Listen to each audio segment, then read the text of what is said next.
themselves. Yeah, why is that a conspiracy theory? It's unfounded. Yeah.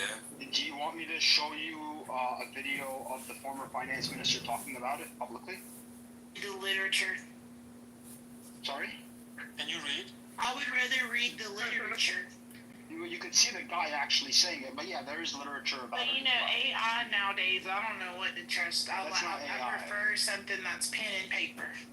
Okay, pen and paper. You can read about saying coming after Damascus next. Handwritten stuff on a computer because AI can also write stuff on computers. Yeah, Exactly. But I appreciate that. Yeah, Israel has never denied this, by the way. This is why Israel does not define its borders. Because it's an expansionist power. So, is this like an Israel hate space or something? No, it's a realistic space. Okay. Yeah. Does Israel define its borders? I would think it does. Yeah, it's on the map. Find it for me. Find me where the Israeli state has defined its borders. Okay. Brilliant. I love the confidence. We're going to get somewhere now. I love it. It absolutely is a Israeli hate space. Yeah, there's nothing wrong with that. We can hate Israel. And Wednesday. Oh my god. I mean, if Israel did expand, do you really think that would be a bad idea? Yes, I think it would be a very bad idea. If you allow me, you said something to say. If you allow Why would me, that be a bad idea? Haven't they been pretty successful as a nation in a very short period of time? So I think it's no, wait, hold on. there's no point, bro. She's trolling. Wait. She's a troll, man. Just calm down. Yeah. Brother, she's troll. I want to pass the mic to new people. We got Lonzo. Let me just say one thing to her. Bro, forget about her, man. She's a troll. Just one thing, bro. Troll. What the fuck? So I take it you have Googled whether or not Israel defines its borders. You came up with no, Israel does not define its borders, and then you came back for another stupid comment. So I think you learned something new today. Israel does not define its borders because it's an expansionist power. And now you've come back saying, oh, would it be so bad if Israel expands? So what if it does? Okay, James, Alonso, go ahead, Alonso. We live in a fucking colonized country, bro. Sarah, do you want to come on up? Let's talk to Sarah about it. Let's see what she has to say. Come on up, Sarah. No, leave Sarah. Anyways, anybody else want to chime in? Let Alonso speak, please. Why do you want that terroristic flag? James, just mute up. Thank you. Go on, Lonzo. Lonzo, we can't hear you, brother. So Lonzo has nothing to say. We can't hear you. Alonso, we can't hear you, Alonso. Okay. Can you try again, Alonso? Sarah, earlier today somebody told me we're making a comment about Hamas and ISIS and anti-Semite. I think the anti-Semite, the only people that can call you anti-Semite is you gotta be Jewish. You can't just go around and pass this word around, anti-Semite. Second, Netanyahu did fund Hamas. Third, recently Netanyahu just gave weapons to freaking ISIS. So you should look into it. If you want the data, I can provide you data on this. This is from the Times of Israel. Yahoo gave weapons. Lonzo, do you want to speak? Hold on, James, just stop trolling. Okay. Did you want to speak, Lonzo? Are you back? Or is it? I never really understood. Why do you have two accounts up there? It doesn't matter, man. Well, I want to know. Don't worry about it, James. Don't worry about it. It's not to be What advantage does it give you? Let's talk to Michael. What's up, Michael? What's up, man? Do you support Israel? Yes, sir. What do you think about Netanyahu? Was he in the right shooting a rocket into Iran? No, he's not. He's a radical. Well, which one is a good candidate to run Israel? Can you give us a name? What the fuck? Donald Trump's more Jan, mute up, man. Thank you. We're talking to other people, man. Come on, it's not your space. Go on, mute up. Donald Trump. Can you please mute up, James? Donald Trump. James, can you you mute up? James, last warning before moving out. Way more. Okay, go on, Michael. What's the best candidate out there?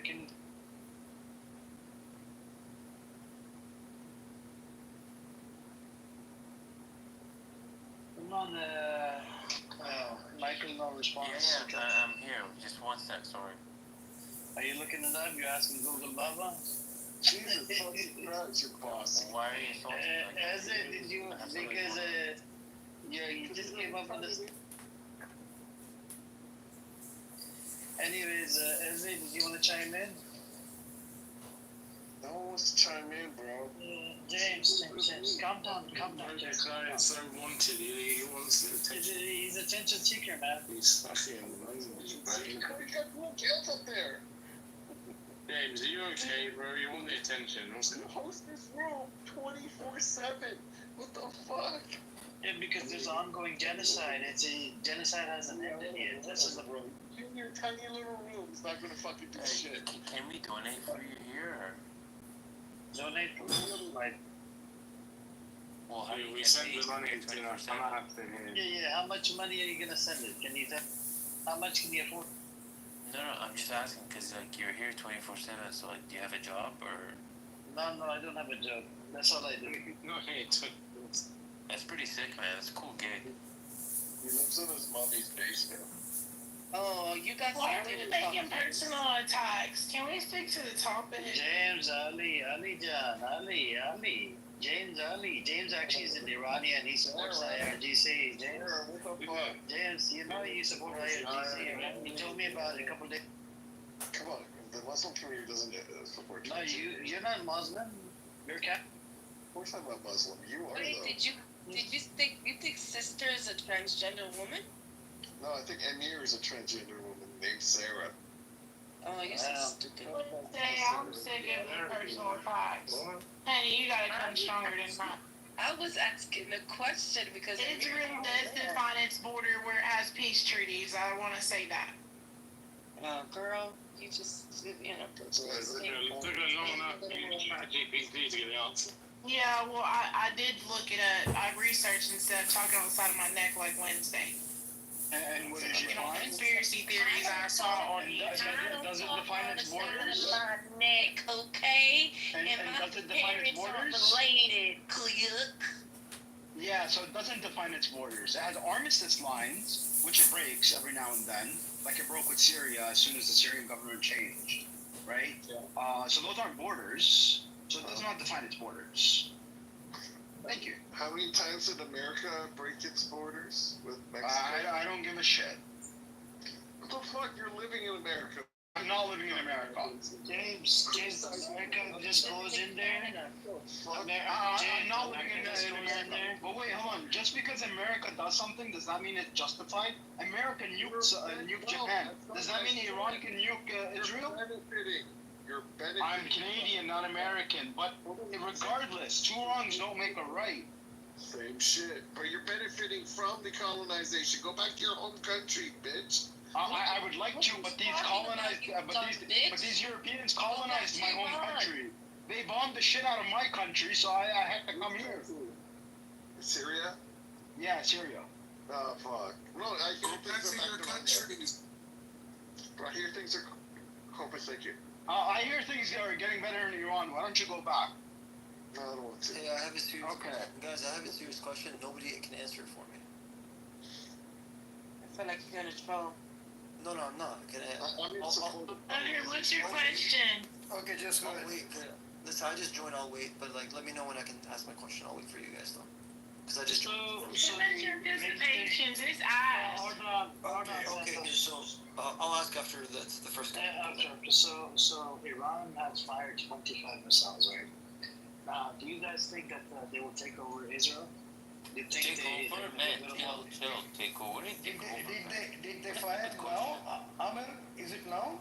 Yeah, I mean, it was latest news. It said they shot about 25 rockets earlier today. Is that the objective? You think What they need to do is, so what they need to do is give one rocket to each of the West Bank settlements, and fucking obliterate.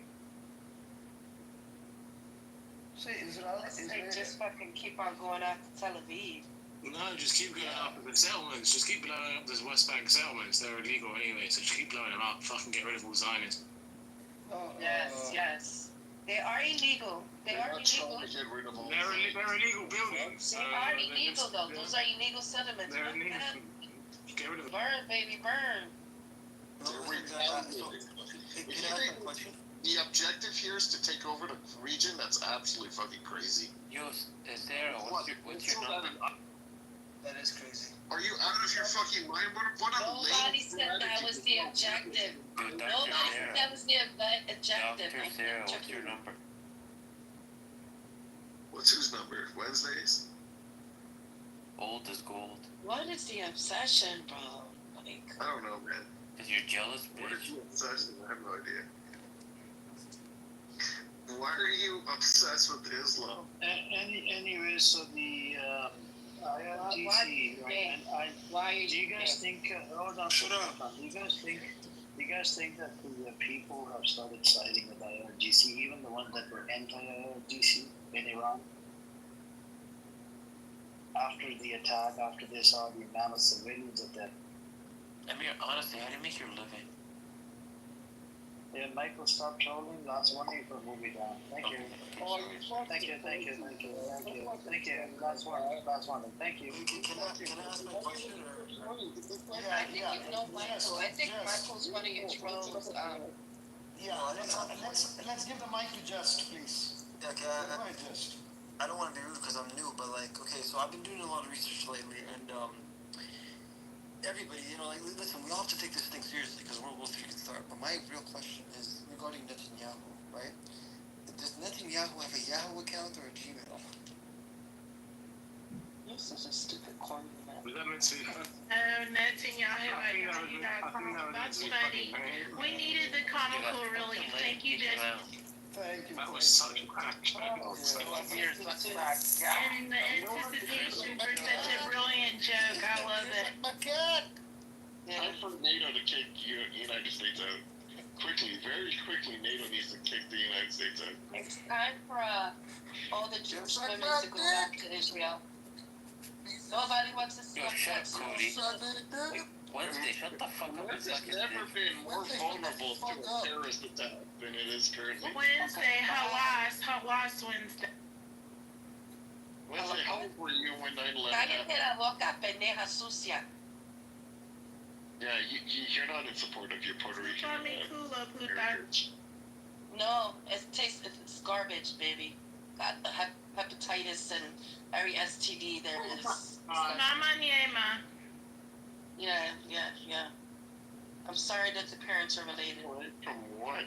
It's Mama Yama, not Mama Yama. It's Mama Yama. Wednesday, I was driving. Mama Niema Konya. Okay, guys, can we go to get back to the topic, please? Wednesday this. James, can you stay muted? Easy, go ahead, Easy. Okay, so first and foremost, Wednesday is definitely my girl. Don't get no big girl. Because when you said her father was her brother too, that shit almost made me have an accident. I swear I was driving. I was like, oh my God, I can't even come on mic. But that was hilarious, number one. Number two, I have a question. I actually watched a video today of Netanyahu literally giving the exact same speech about Iran and the potential for building nukes and decimating the universe. I mean, almost word for word. If somebody had taken the words of that speech and superimposed it over his latest speech, they would all be identical. He's been saying this since 1996. Was from 2012. Well, this one I saw was 2012. He literally had like a picture of a bomb, 3%, 5%. I'm gonna make it my PTR. But that shit was crazy. I said, you know what? Nobody's paying attention on a world stage. Like, either this dude is suffering from early onset dementia, or he knows that we're not listening, that he can run the same rhetoric year after year. Eddie, I'm so confused. If your country gets wiped out, who's gonna accept you? Hey, please. If Israel decide to annex I know who sister is. I know who sister is. She is a troll. I think who's gonna she's a black American.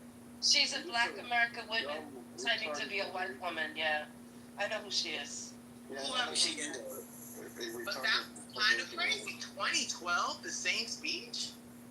Actually, it goes back to what literally going to become a nuclear threat in minutes, in months. I think it goes back to even worse. He's obsessed with getting Iran. He obsessed since 1996 when he started being part of the Knesset.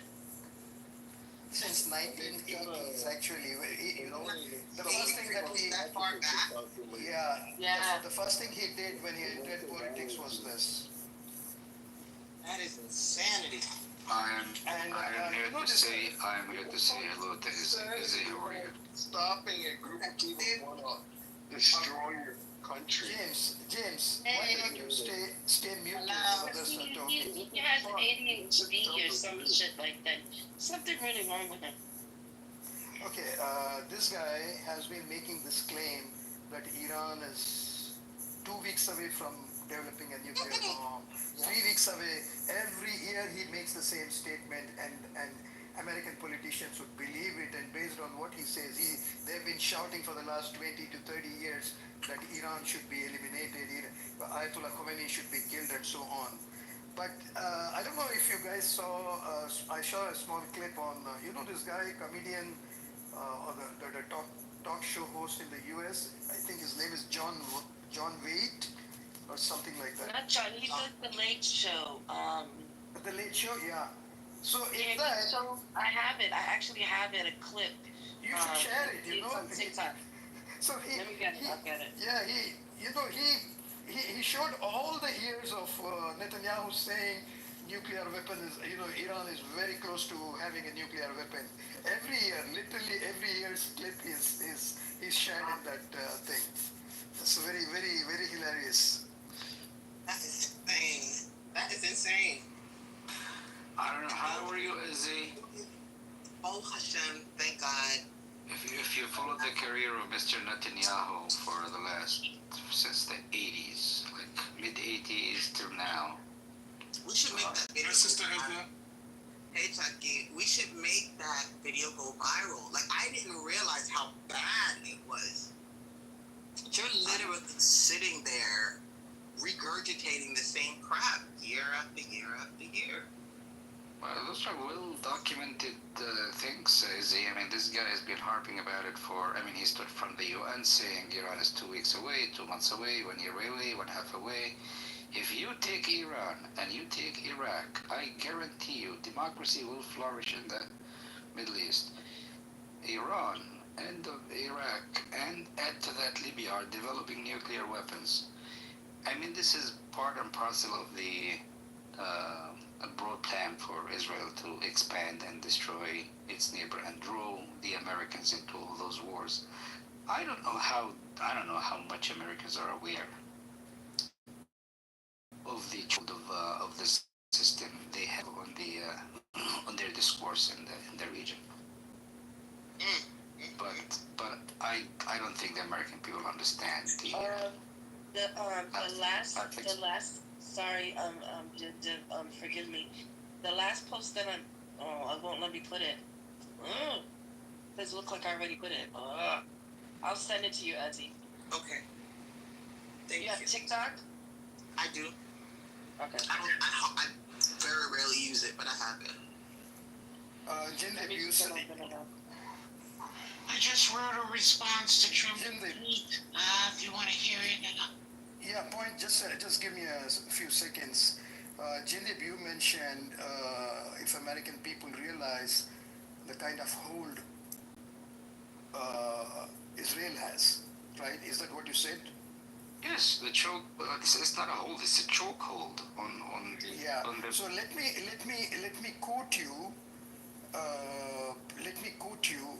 The former admiral, the former chairman of the Joint Chiefs of Staff of the United States. His name is Admiral Thomas Moorer, and he said this in the year, I think, 1990s or so. I have never seen any president of the United States. I don't care who he is. I have never seen any president stand up to the Israelis. Our citizens certainly don't have any idea what's going on. They always get, that is, the Israelis always get what they want. They know what is going on all the time. If the American people understood what a grip Israelis have got on our politicians, they would rise up in arms. This was Admiral Thomas Moorer, M-O-O-R-E-R, former chairman of the Joint Chiefs of Staff.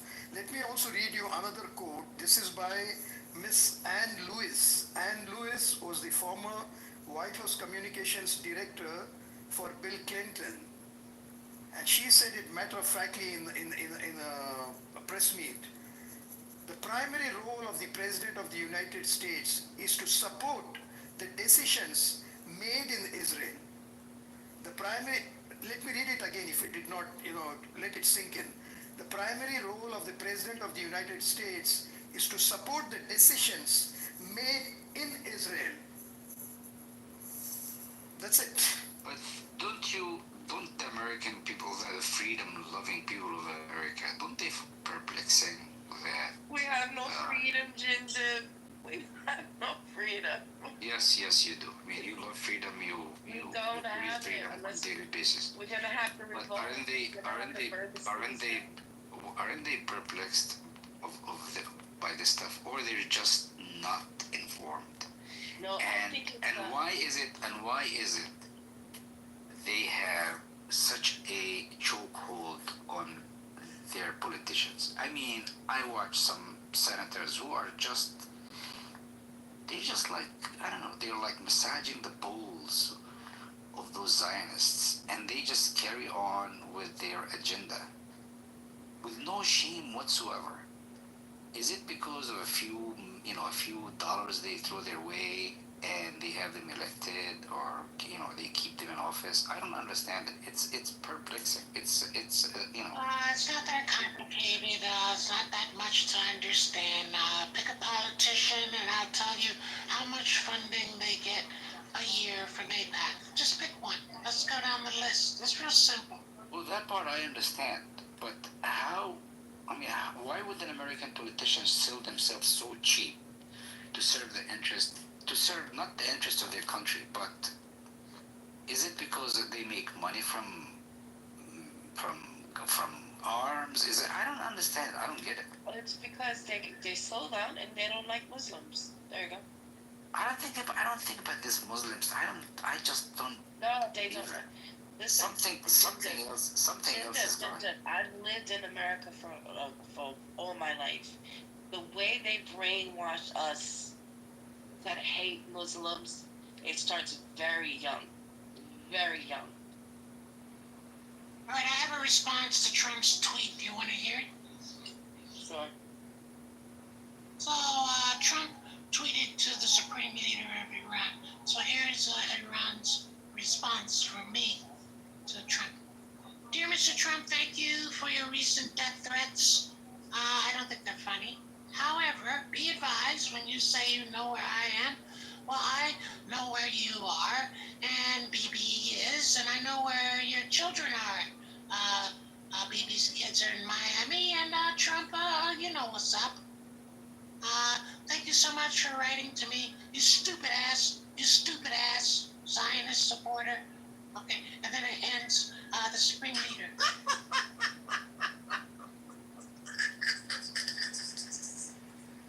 This girl is fucking nuts. That was pretty good. But the sad part is ineffective. Why is the room speechless, man? I'm telling the truth. Oh, and P.S. Trump, the only reason you know where I am, you little bitch, is because of Peter Thiel and Palantir. Same people you use to demolish and kill everyone in Gaza, you bitch-ass motherfucker. Yeah, like that. Yeah, I put all of that in the tweet. Yeah. So the last two words in the tweet, bitch-ass motherfucker, that's 3 words. Yo, where's Edward, man?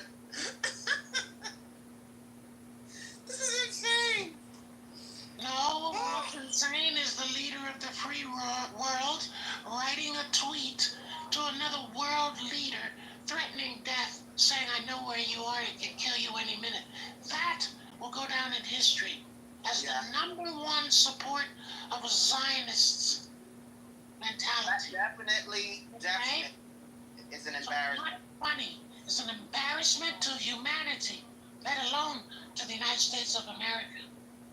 And him leaving the G7 yesterday was no better. I was like, who the fuck does not pay some crazy shit?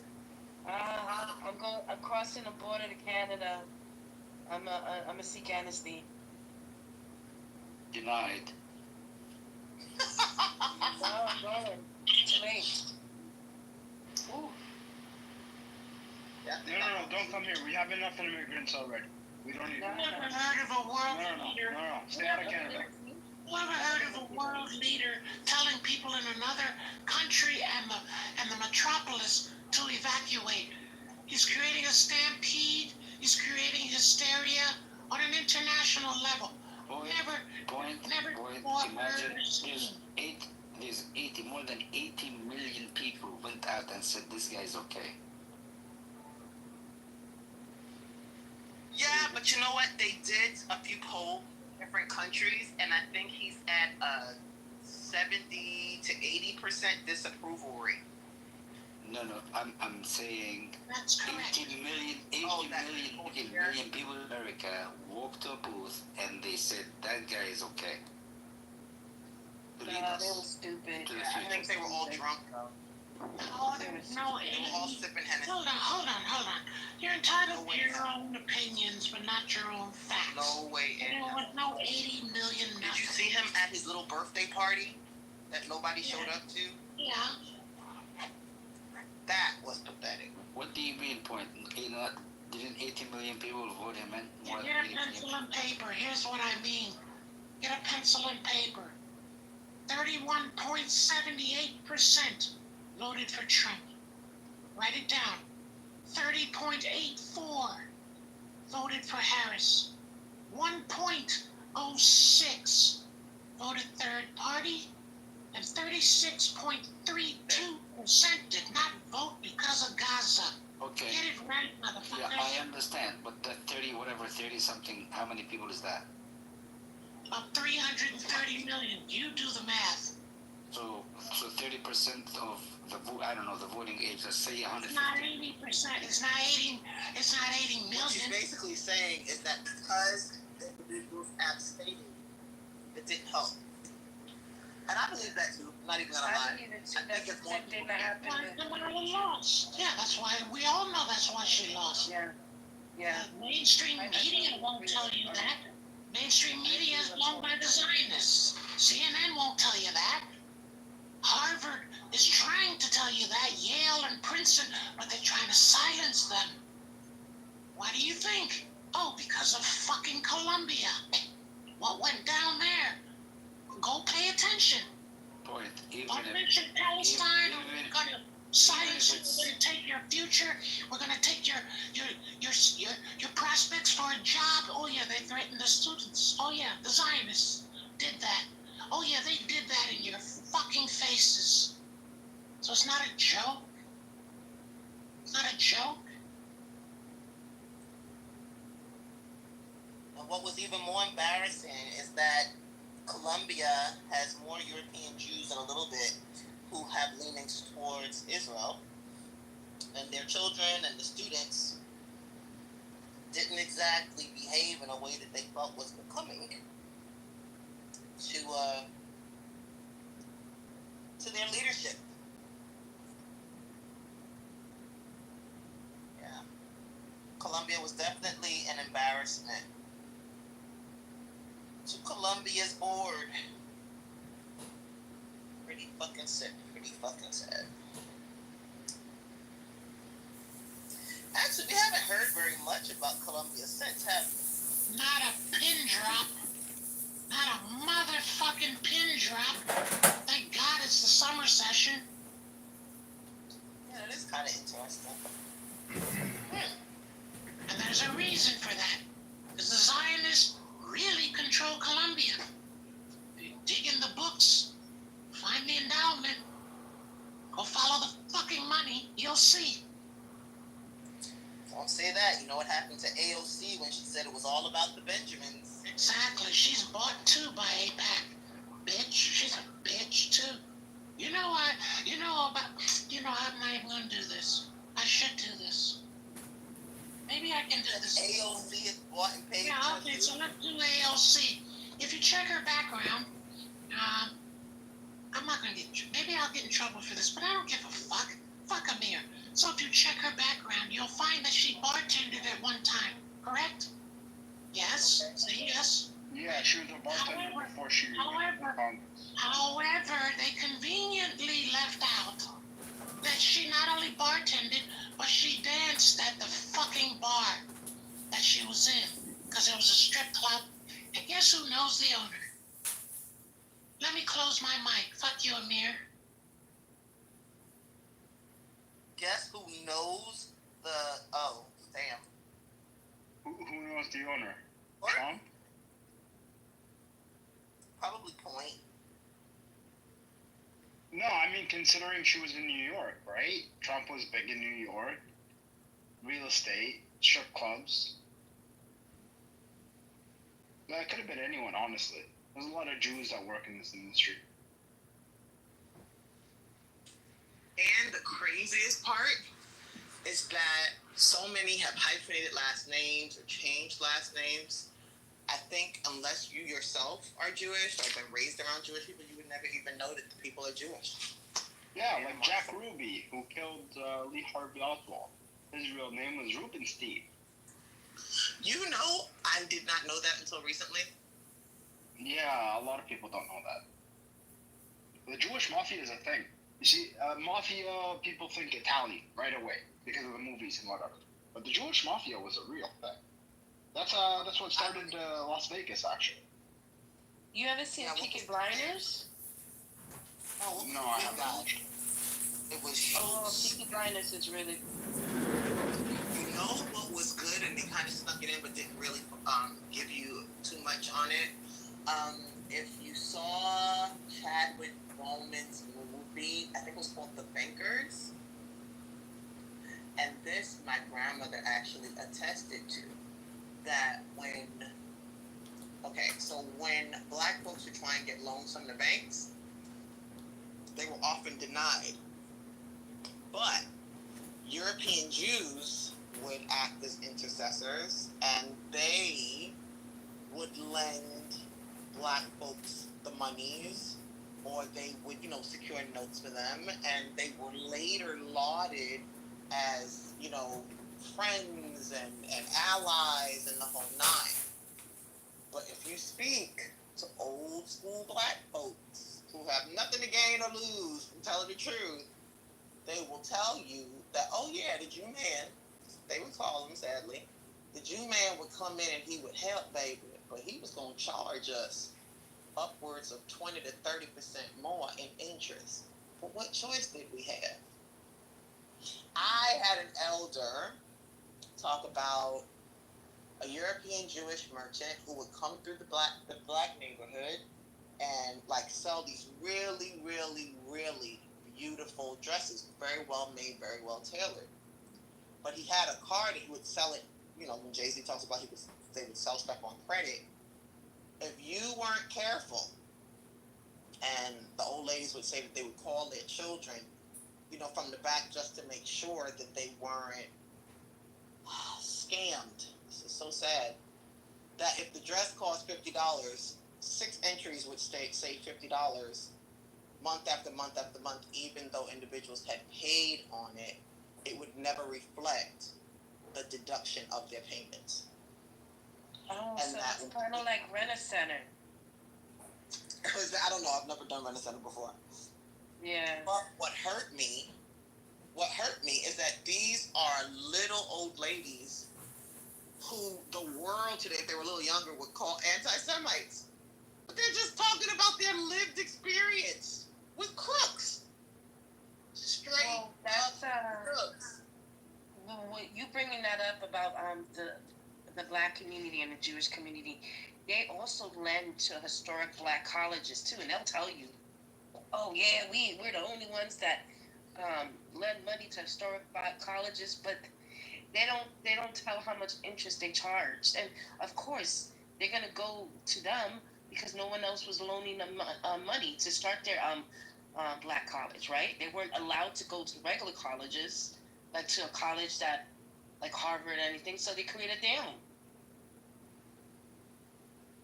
How much interest they charge? You know what's frightening? I think that, and I think I'm really going to do this. It's not even a joke. I think I really need to sit down with elders, with Muslims, with different people from different backgrounds, and just ask them to speak about their lived experiences. You know why? Because as a Jewish person, as someone born and raised within Jewish community spaces, there are things that I can put my hand to a Tanakh and say I experienced, that I watched other people experience. And many of those things would create the balance that's needed to talk about what's really happening and what really happened. Somebody's got a hot mic. As opposed to what people are pretending. It's like, you want to talk about somebody who literally wants to hurl? Was that Point's real voice? What? Someone who had a hot mic. That was Point's hot mic, and that was her real voice. No. Point always uses his real voice. That was a manly voice. Yeah, I heard that too. Oh my God! I heard that too. Was a manly voice. First of all, mind your business. Get out of my living room because there's people listening to you. Second of all, Jin did two things. Number one, AOC, can you stay muted? I didn't interrupt any of you. So number one, Jin did AOC. Yeah, you can laugh on mute. AOC is. She not only was a bartender, but she was also a dancer. Yeah. She's already already said that. I'm saying the same And shit the second thing, shut up. The second thing is, if you want to know about the Jewish mafia, someone mentioned that it is still in existence, and you can watch a movie called Naked Singularity, and they'll show you who's moving the heroin. It's real, and it'll shock you, and it's gonna shock you. I know. First of all, AOC, I like her. She Look up the movie Naked. Look up the movie Naked Singularity. It was shot during the pandemic. Fantastic movie. Yeah, it'll blow your fucking mind. Yeah. Too sophisticated for me. Naked singularity. I don't even know what that means, but I know AOC's ancestors are from Spain and they are Hasidic Jews. That's for sure. But that's not a. Whoa, are you serious, Jen? Yes, I am. Wait. Let me make sure I'm clear on it. Yes, she has Jewish blood. Yeah, she's a Jew. Yeah. I'm not putting that as in any negative way. I mean, I don't know much about her politics, and she's from New York, and yeah, so she does that a bunch. So what? It was like a Bernieite at some point. Yeah, you know Bernie Sanders is a Jew too, right? Well, I know Bernie Sanders is Jewish, and he kind of flip-flops every now and then too. It took him a long time, which I'm never going to forgive him for, to come out and denounce what was happening in Gaza. And then, like, once he finally did it was after it was, like months and months in, you know what I mean?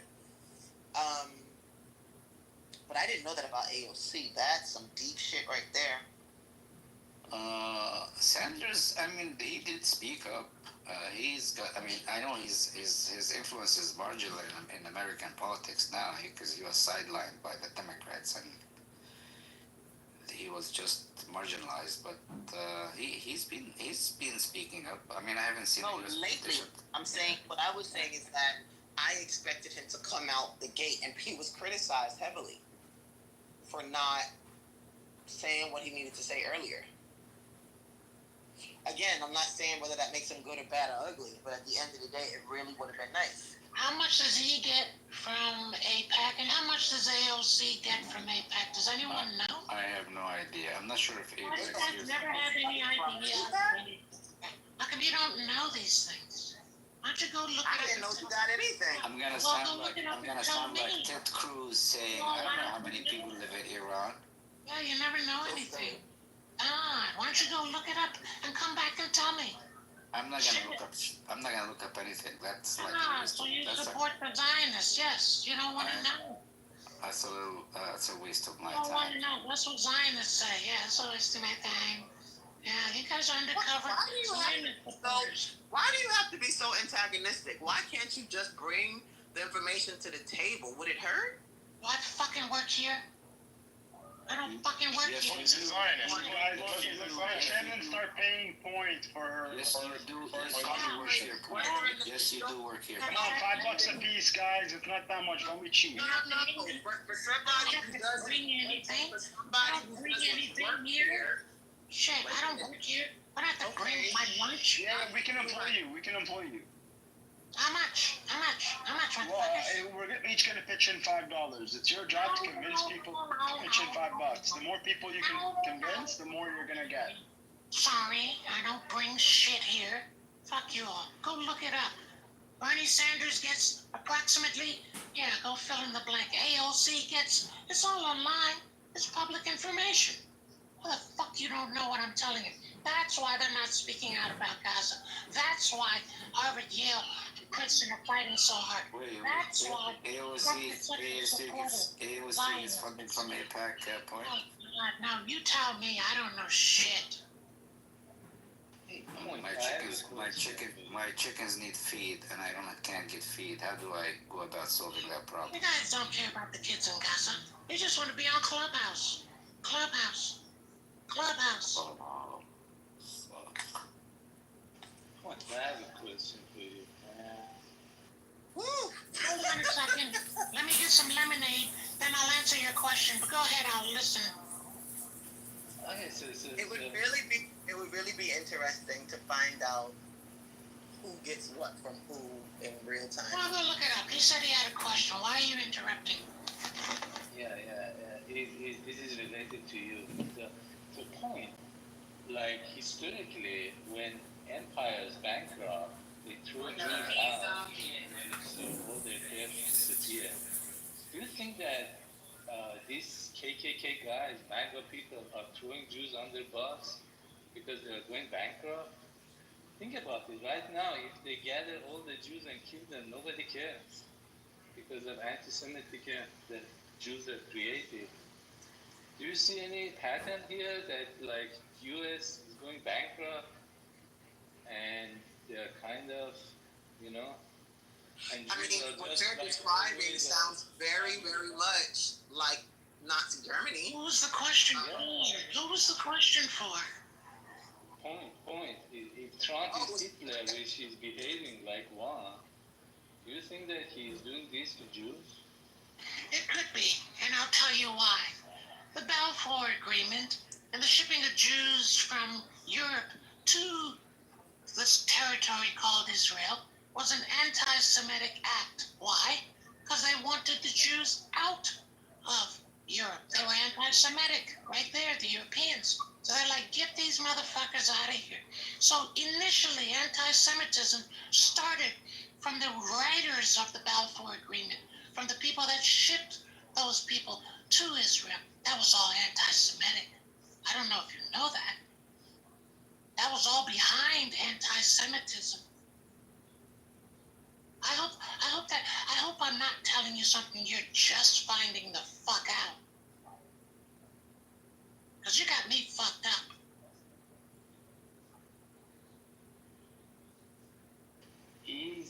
Like, if you're a Jew in the United States, be careful who you're trusting. I know you're careful, but be very careful. And yes, the American economy is upside down. If you saw the reports this morning, retail is down negative 0.9%. I repeat, negative 0. It wasn't even that low during the fucking pandemic. All right? And so Japan has trillions of U.S. bonds, and so does China. So you're correct. America's fearful right now because if China or Japan sells its bonds, it's a wrap. Immediate recession, depression, the whole economy. turns upside down, because it's already upside down already due to the tariffs, which have not been settled till now, up to now. So yeah, there is some potential in what you're thinking, Wayfan. But why don't you elaborate more for those that don't have a fucking clue what we're talking about? ICE is getting militarized. They are going around gathering people, and people are angry because they're gathering Hispanic. If they start gathering Jews, everybody's like, "Hey, yeah, go ICE, go ICE." And then they are starting a war in Middle East. Everybody's blaming Jews for that.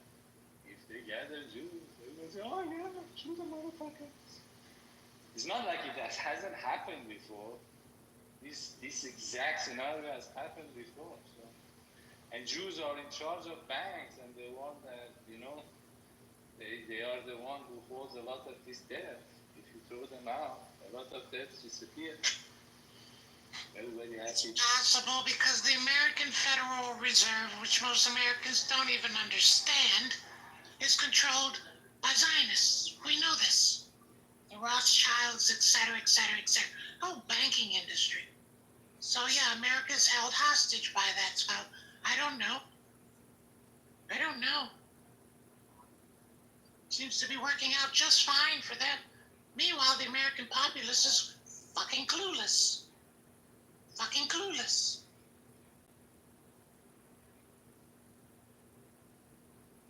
Say that one more time. Fucking clueless. Alright. See, who is smarter than Jews? Racists. Racist people are smarter than Jews, so. And they always win. So do you think Trump is a racist? No. Trump is my darling. No, he's not racist. He hates actually white people. Well, I think Trump is going to invade Israel and Iran, take over both, and build hotels all through Iran and Israel. That's what I believe is going to happen. Remember, he said he would just take Gaza. Well, the only way you're going to just take Gaza, motherfucker, you're going to take all of Israel and invade it and say it's an American territory. Then you're going to, but before you do that, you're going to allow Netanyahu to use Palantir and blow away the whole Iranian regime. Oh yeah, that's what Trump said. Trump said he gave it away when he said, "Oh, something bigger is what he's working on." So he's going to take Israel. He's going to take Iran. That's what I believe. Point. Why do you think the Holocaust really started, and why did Hitler target Jews?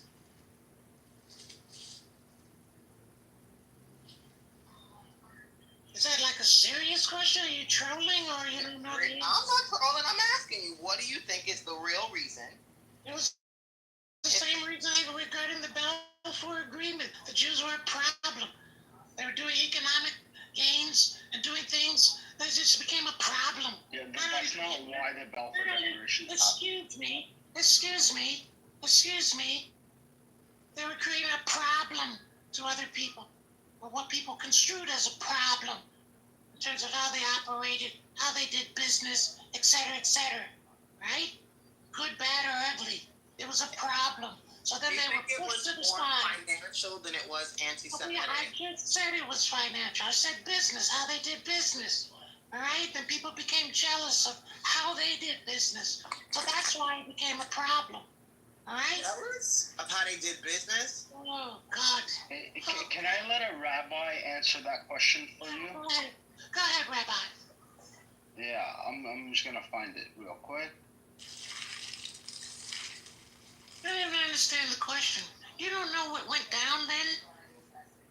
Oh, no. I have a very, very strong idea. I had someone actually tell me, an old German Jewish person tell me that Kristallnacht was more about burning financial books than it was about burning Jewish books. Of course.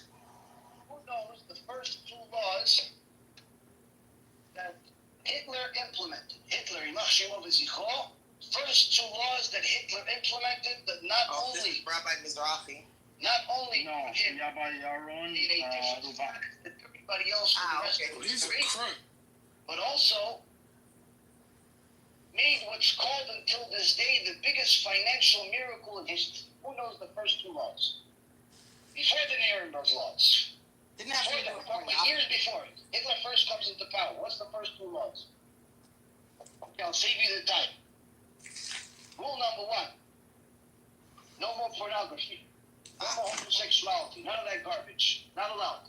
Berlin, in the 30s, in the 20s, was the Sodom and Gomorrah of the day. They were the Las Vegas of the day. They were the Sodom and Gomorrah of the day. Homosexuality, pornography, all the bestiality, all the garbage of the world, that was the capital of the world. He outlawed it, and you're no longer allowed, closed all the bars, all the gay clubs, all the production, which were all run by Jewish people. Unfortunately. Damn. Second rule. What's the second rule? Second rule was, you're not allowed to charge interest. No more interest. Now you would think, why? What does he care about interest? Well, because all the people that had the money, that lent the money out, were Jews. He didn't like it. You see? Got it? That's correct. So, that created, excuse me, that created a lot of jealousy and that's when they began to separate, create ghettos, so on, and then ultimately, after the Holocaust, etc., which all led up to that, and then after that, then it was okay. Let's get rid of these people. They're a problem. And it was other European countries that were in on the plan. It was an anti-Semitic plan, right? So don't be fooled. You know, read what you read, but think for yourself. Learn to think for yourself. So how were Jews a part of the Nazi Party initially? How'd that work out? People are divided. People are easy to influence. And so, I'll give an example. Look at Iran right now. Didn't you see they caught almost 8 Mossad agents, right? Yeah. So that would mean what? That would mean there are many elements within Iran itself that are complicit with Zionists. Don't you get it? Look at this. These Iranians that right now are gonna regime change, they are Nazis. They are Orientalists. Exactly. Talk to them. When they come to this room, talk to them. They literally believe Arabs are lower race. They are Orient Nazis. Wait, say that again. They believe that. Say it again. That Iranians are what? No, they believe that generally non-Jews are lower than that. That they're the good. No. I'm not talking about Jews. I'm talking about Iranians, which want to bring Prince of Iran to Iran. Like these Iranians. Oh yeah, Iranians also think Arabs are lower than them. Yeah. These Iranians. I was told they believe that they're Aryans, like the Nazis. Yeah. Some of them. Well, I mean, look, the term Aryan does come from Iran, like Iran, like that area, but that's not how the Nazis used it. Like the Nazis didn't look at the Persians and say, "Oh, you're our blood brothers." No, they did. No, they didn't. No, they didn't. I've actually read that in a few spots. I've never read anything like that. The grandfather of this prince was the grandfather of this prince that wants to go to Iran and free Iranian people. He was the Arab, like the closest friend of Hitler. And now they're like Netanyahu and his grandson are shaking hands. Ask them, really literally ask these Iranians which come here, what do you think about Indians? What do you think about Arabs? They are racist as fuck. I mean, look, a lot of people are racist. I don't doubt that. No, these are this is like Aryan racists. They are Aryan racists. They are really racist. Ask them, and now they are aligned with Jews in Israel. Some of them. Don't say all. Don't say all. It's not all of them. I actually have a question. So if you did a survey in America today to say high school, I don't know, like let's say 18-year-olds or young adults, and you ask them to put Iran on the map, what do you think the percentage of? They can't. Did you say they can't? I taught middle end. No geography at all. None. I went to school with Iranians in America. So after the fall of the Shah, so I know all about Iran and Persia and the Holocaust and 1948 shipment of people to Israel, all of that. So I don't know what to tell you. In fact, students in Nigeria. I'll give you an example. As a 100 years from now, someone's going to do the same thing you're doing right now and say, wait a minute, how could black Americans never have spoke out about Gaza at that time when they fought so hard for the ending of apartheid in South Africa? It makes no sense. And then you'll have to dig deeper 100 years from now to find out that the black voices, the black politicians, were in the back pocket of AIPAC. Who knew? Well aware of that. Who fucking knew? Yeah, no. I knew that.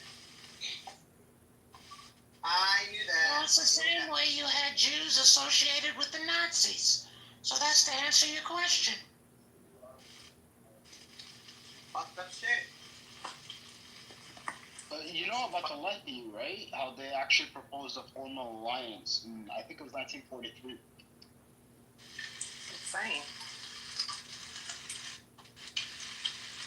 What I read in that book Perfidy is that there were German Jews, secularists, who sold their own Jewish brothers out to the Nazis. There was that too. Huh? Yeah, there was that too, that as well. They had an opportunity to get people out and let them come to Israel/Palestine, and they said no, they didn't want a bunch of low-life degenerates. That's a quote. Actually, that's kind of a myth, by the way. They weren't going to Palestine or Israel. The majority of them. The majority of Jews that left Europe at that point in time went to America, not to Israel. Well, no, they said that they went to South America, that many of them went to Brazil, and many of them went Argentina, in South Africa, and but the majority of them did not go to Palestine. The majority of Jews that would end up, doing the Nakba in 48 and establishing the state were already there by the time World War II started. That's correct. So when did the most of Jews, and we got to use that term kind of loosely, when did Europeans first start entering into Israel en masse? So Was it after 43? No, this is Zohar time. When Zohar lost to Japanese, they started going after Jews. And this is like before even World War I. So they start migrating. There was some migration. Yeah, there was some migration. The first Aliyah was in I think it was 1890 something. But the bigger numbers of them were after World War I, so after the Balfour Declaration. Something about that doesn't jive though, because they were saying that there was already like this core group there. There were aliyahs made during the Ottoman Empire, but the Ottoman Empire also recognized what they were doing. The Zionists lobbied the Ottoman Empire to try to buy Palestine. They refused at first. I mean, they kind of conceded by the end, but they were really against it. They did not like it. They did not want it to happen. They actually offered them Iraq instead. They were like, why don't you just go to Iraq? And they were like, no, we want Palestine. But after the Balfour Declaration and the collapse of the Ottoman Empire, that's when the numbers started ramping up.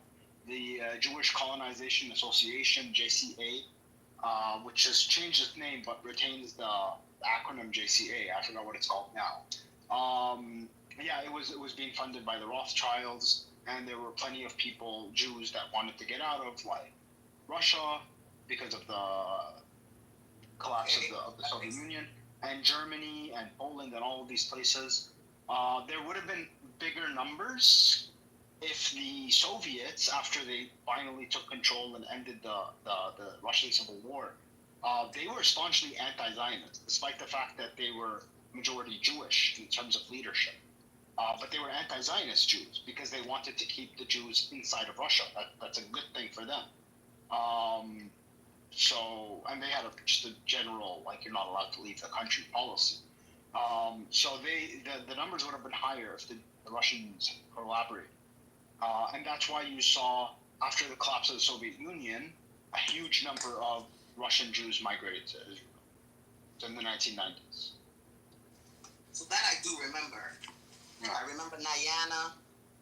I remember supposedly the refuseniks, which was also very interesting because most of those individuals, probably once they got to New York and other places, claimed that they weren't Jewish at all. They were just taking advantage. That is quite possible. Of that ticket. It's quite possible that a lot of the Russian Jews that got out of the Soviet Union weren't actually Jewish. Yeah, I definitely did see that a lot, especially in New York. And actually, I saw that with the Jews supposedly from the Ukraine. Same for that. They weren't Jewish at all.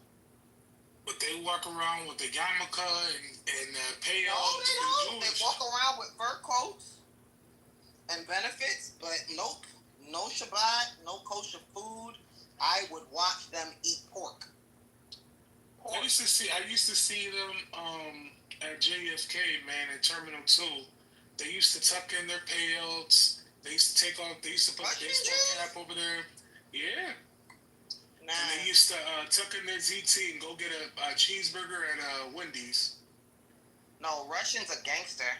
When they got here, they were like, fuck Judaism. Fuck the bullshit. I don't have anything to do with it. They literally, and that was another thing. Most of them weren't even circumcised. Like, they came with flapping foreskins. Like, that's crazy. I'm gonna be honest with you, Sister Eze. I got pictures and videos to prove it.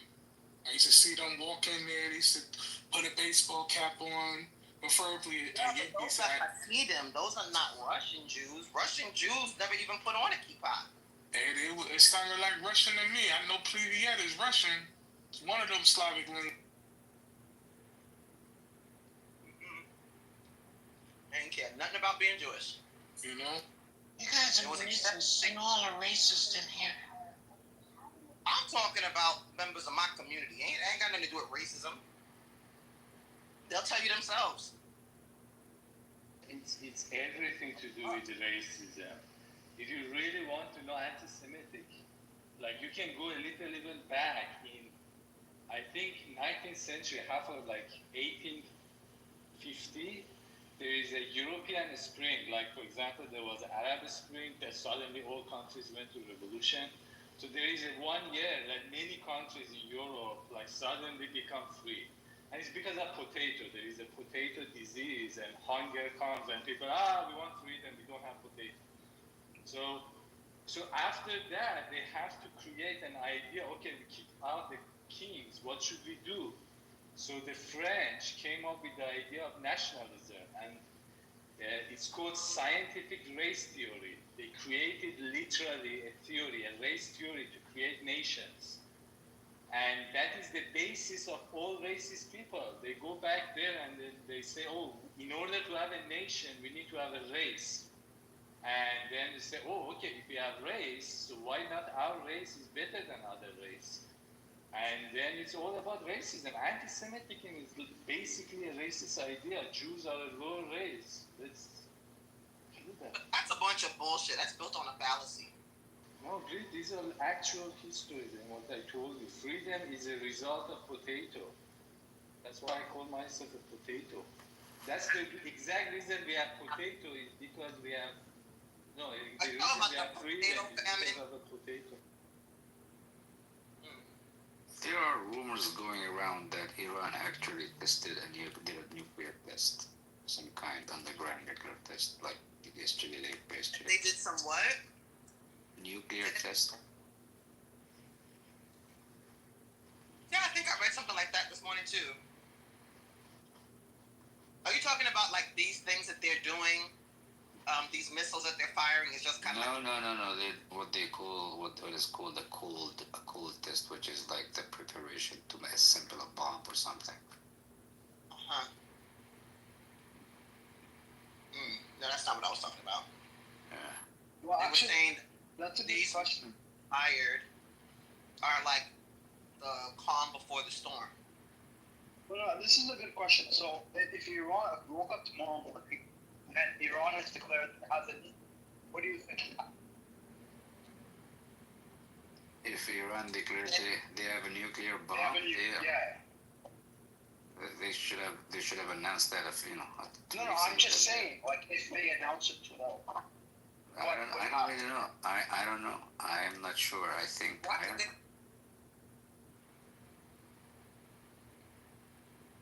And can I ask a question? Does anybody really believe that having a nuclear bomb is going to be able to hurt some and not all? That's kind of silly.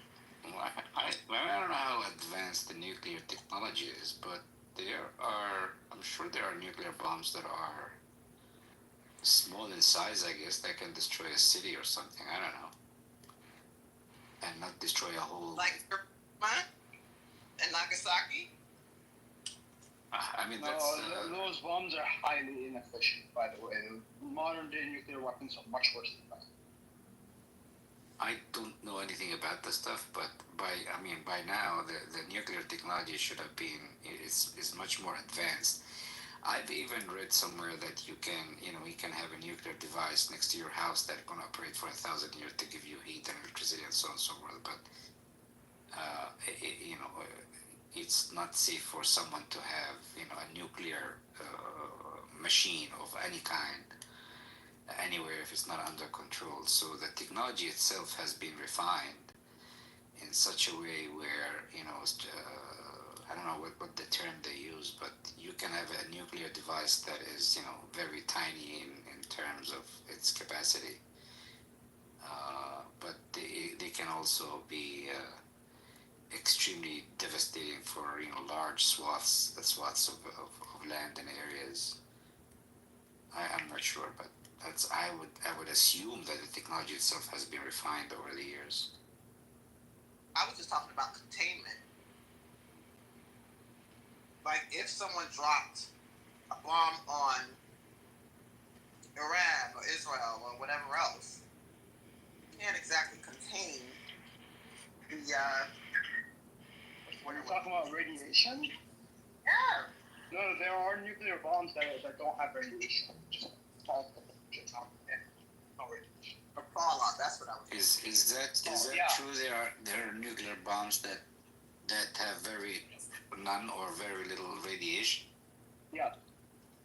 I never heard that. But okay. No, the challenge of nuclear bomb is that if one person drops it, based on war theories, everybody should drop all. So it's done. Like U.S. drops all its bomb on Russia, Russia drops all its bomb on U.S. And it's not which countries are fighting which country. Like based on theory, you have to hit all the capitals of the world at the same time. This is the challenge with the nuclear bomb. If independent of who drops it on who, right now if Israel dropped one nuclear bomb on Iran, then based on war theory, Russia should hit every capital of the world with a nuclear bomb simultaneously. Otherwise, it will disappear. I mean, the science of it, I don't understand it, but if you do the math, that's how you have to respond to a nuclear attack. But brother, anybody attacks anybody. To what Benny Adam was saying, there's no nuclear bomb with zero radiation, by the way. It really depends on the bomb. That is nuclear bomb, is radiation. That's how it kills people. It's not just the flash blast, it's the aftermath, it's the radiation. It's, the rain was killing people days and weeks after, sorry, I can't focus, but Eze's right. What happened in Vietnam, what have they tested on since then? So how advanced is this? Unless they have proof. Dying of cancer today. Exactly. I mean, if you look at U.S., let's just look at U.S., all the children that's parents were, murdered, we'll just say that, during Vietnam, they all came here. And I talked to someone, and they all have the same name because the president or whatever the guy, the king, I don't know, I'm not familiar with Vietnam history, I'll just be honest, but they were all named after him because they were all orphans and they didn't know their name.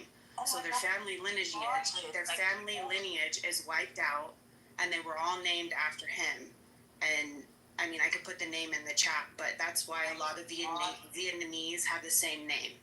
It's not because they're related, it's because they were orphans, and that's the name they were given. And I saw literally a plane full of babies sitting in each of the seats. Yeah, let me look for it.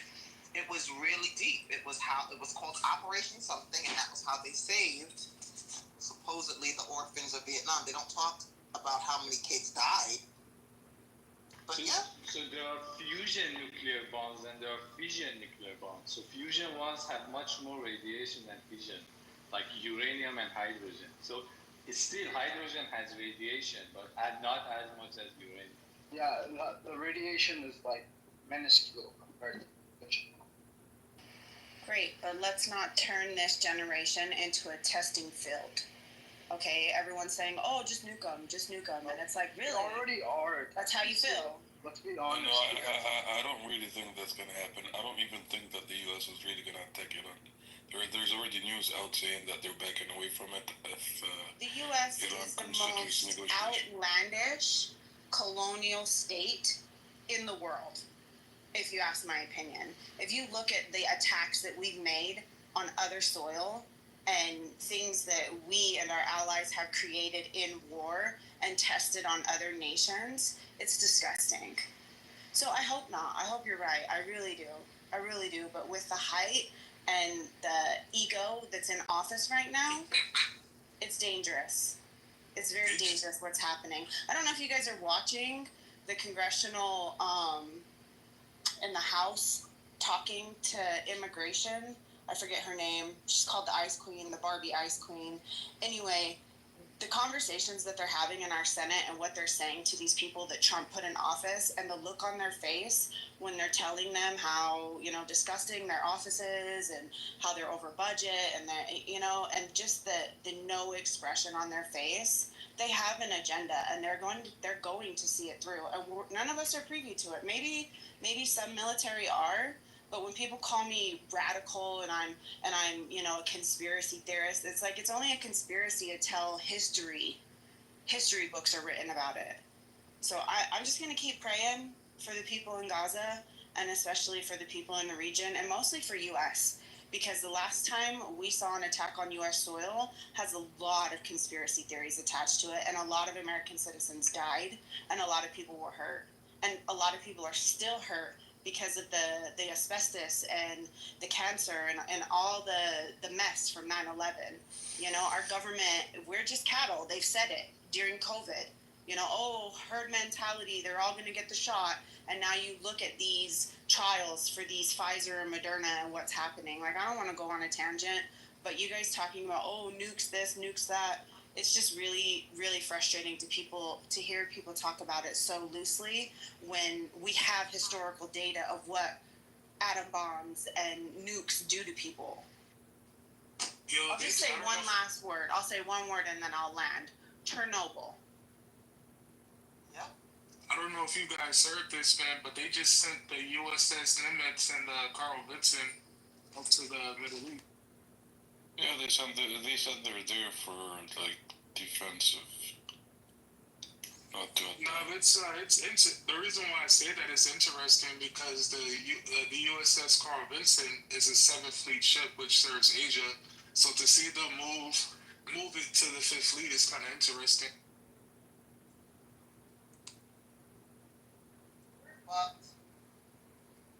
Yeah, they sent the Princeton, the Millis, the Stratton. That's great. It's send some heat out there.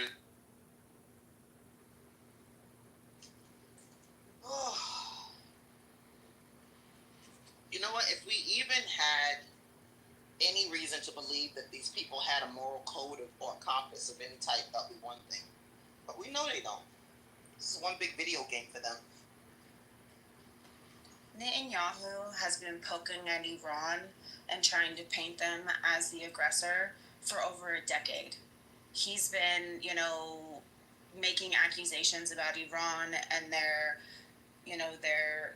military and what their agenda is for a long time. So he has his own agenda in the region, and whatever that is, obviously to make it Israel, because that's what he does, is colonize.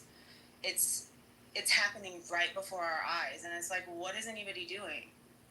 The thing when we say free Palestine, do you know what that actually means? It means, are you willing to die for this shit? Like, literally. I'm considered a domestic terrorist by Trump's terms because I'm willing to say free Palestine in the face of whoever. It's crazy. It's freaking crazy. There's people imitating ICE, kidnapping women. Like, it's out of control. Senators in broad daylight. It's another one. Facts. Like, what is happening? And what, everybody's just compliant with it? Like, I don't understand. I really don't understand. Like, if you think of the 60s and 70s in the U.S. and how, I seen everybody out in the street. I'm trying not to get emotional. My friend was murdered this weekend. I don't care. I'll tell you guys, I live in Utah. My friend was murdered this weekend at the No Kings protest, and the shit's just getting real. He was a family man. A family man murdered. Wow. And what? Trump's just at his happy little military parade? Like, what the fuck is happening, you guys? I'm sorry. Yeah, I'm gonna mute up. Today, I couldn't believe what I was seeing on television. Insanity. Right? I mean, the irony is this. Like in 2005 or 6, the first, I would call them populist people like President Ahmadinejad who came power in Iran. Then that led to Netanyahu. And Netanyahu is really playing it good. He has been in power for 15 years now. And then that led to Trump. And now that fires back at Iran. It's crazy. It used to be survival of fittest, now we are survival of dumbest. Now we are in a time that really the dumbest people are in charge of deciding the future of ourselves. I used to think our children, but this is the future of ourselves. Many of us should go up any second now. Taiwan now, military is everywhere. Right now, my neighbors, like the house beside us, is military. They're ready. Anytime. I ran away from United States to here to be safe. Now it's so fucked up. It all comes down to Trump and Netanyahu now. See the joke that we are living in. Well, everyone says that, Netanyahu is Trump's little bitch, right? But I think it's the reverse. I think Trump envies Netanyahu, how long he's been in office and how much access he has. And he's seen how he's just colonized these Arabs and Palestinians. And it's just like, he wants to be them. He wants to have that power. And that's disgusting. That this is, the American poster boy. They are literally babies. They are babies. Netanyahu, this Trump. If you throw a BB gun at them, they run away and hide and cry. Look at where Netanyahu is. There was a case that there were Punjab protesters out of White House. Trump went to the bunker. They are babies. They just love to come in front of cameras and shout, bomb them, kill them, and they have no idea.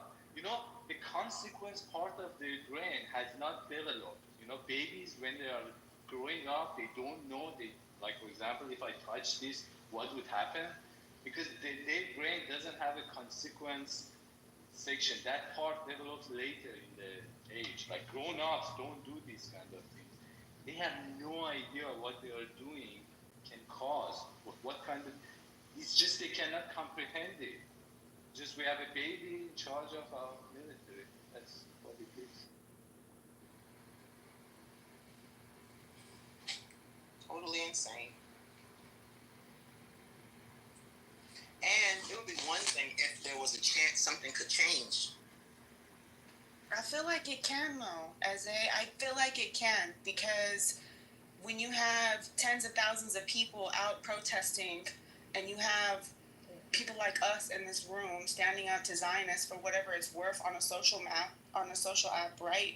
Like I feel like change can happen, but it can't happen with people that talk the talk but don't walk the walk. You know what I mean? Like lobbying, going up to your senators. I don't know of anybody in this room that lobbies as much as I do, but during COVID, our musicianship here in Utah, we had no funding. They were funding Netflix, Disney, Warner Brothers, but the people working here in the sound and music industry and film, we got zero. We had to lobby for our funding. They were giving our money away, Utah dollars, giving it away out of state to people for Netflix.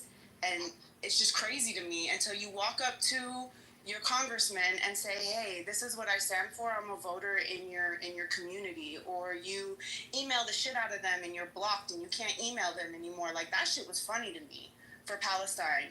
You know, like it just takes one person to start a riot, right? But it also takes one person to change. No, I get that. What I'm trying to say is that right now, the people who we expected to kind of stand up, meaning senators, congressmen, whoever else, they're on the take. And so part of this is literally going to be us figuring out who plays for what team. So in the state of Utah, which I'm sure all government websites are pretty much constructed the same, if you go to the federal website, it's changed a lot since Trump took office.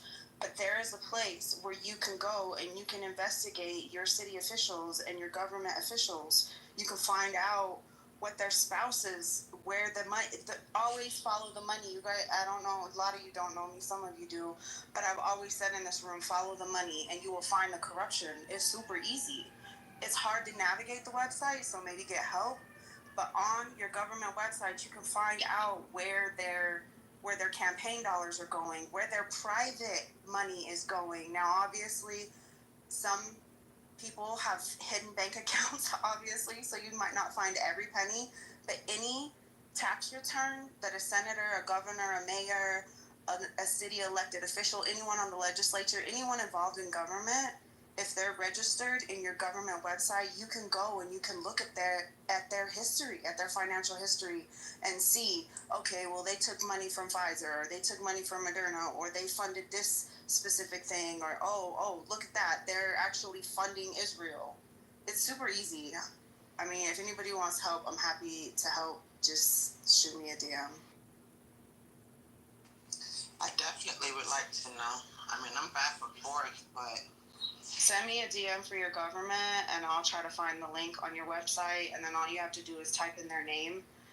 And it's complicated on the Utah side, so you have to have patience and be willing to go through it, because it's not just as easy as what did they file in 2018 taxes. It's not going to list it like that.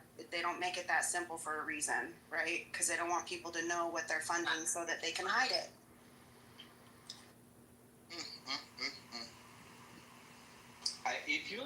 I try to really get engaged in this political system in US. I love it, but I couldn't find it.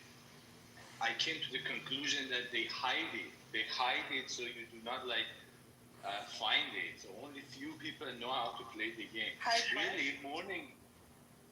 You said they hide what? I couldn't hear you. Like, for example, I wanted to go to the city that I was living. I wanted to know, these places that they gather and talk about the city affairs. I couldn't find that place. Where do they gather? You're talking about City Hall? Was that? No, when do they meet? That information, where your legislative calendar should be posted on any government website. I tried. It's called the legislative session. I mean, give me a state and I'll find it for you. No, I mean, it's so easy for you, but for many of us, it's not that easy. That's what I'm telling you. I'm sure ChatGPT can. Let me test it. Give me a state, somebody. North Carolina.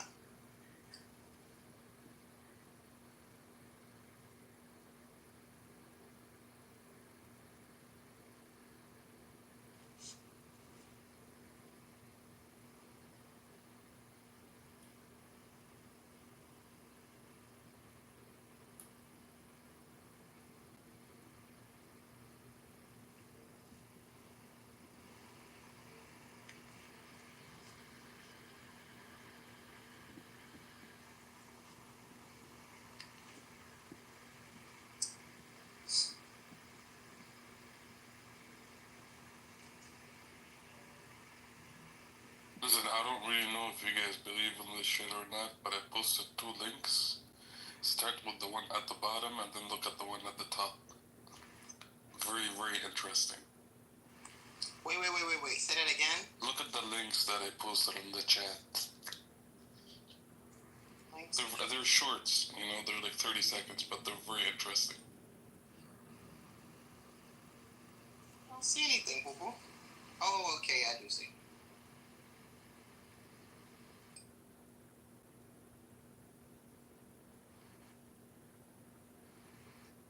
That creepy anonymous bit.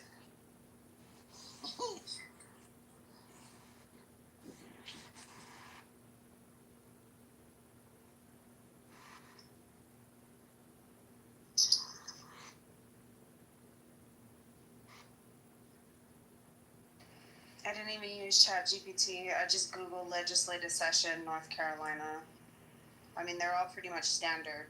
You know, they're not going to waiver. They might waiver by a couple weeks based on state holidays.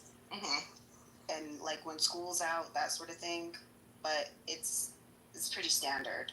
And the best thing is you can go right up to your Capitol. I mean, if your Capitol is public access, I assume it is. It's, you know, unless something's happened and they're on lockdown. But you can walk in and you can walk through, and each legislative room has a bulletin board on the outside, and it has the legislative calendar for what they're voting on, when they're voting, who's voting. It's like a docket, and it's public information. Like, it's not... But nobody ever takes the time to look. No, who has time when you're distracted with Instagram and Clubhouse? Vibing, right? Yeah, you're right. I'm freaking right. Bullshit. Alright, dog. Give me a second. I'm looking at these shorts. Wait, who put these in the bag? Chucky or somebody else? Hey, morning. Can you check Corning, New York? Like City Hall schedule? Can you find it for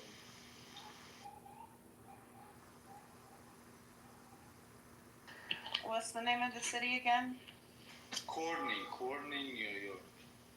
My sound's being weird. Yeah, let me see.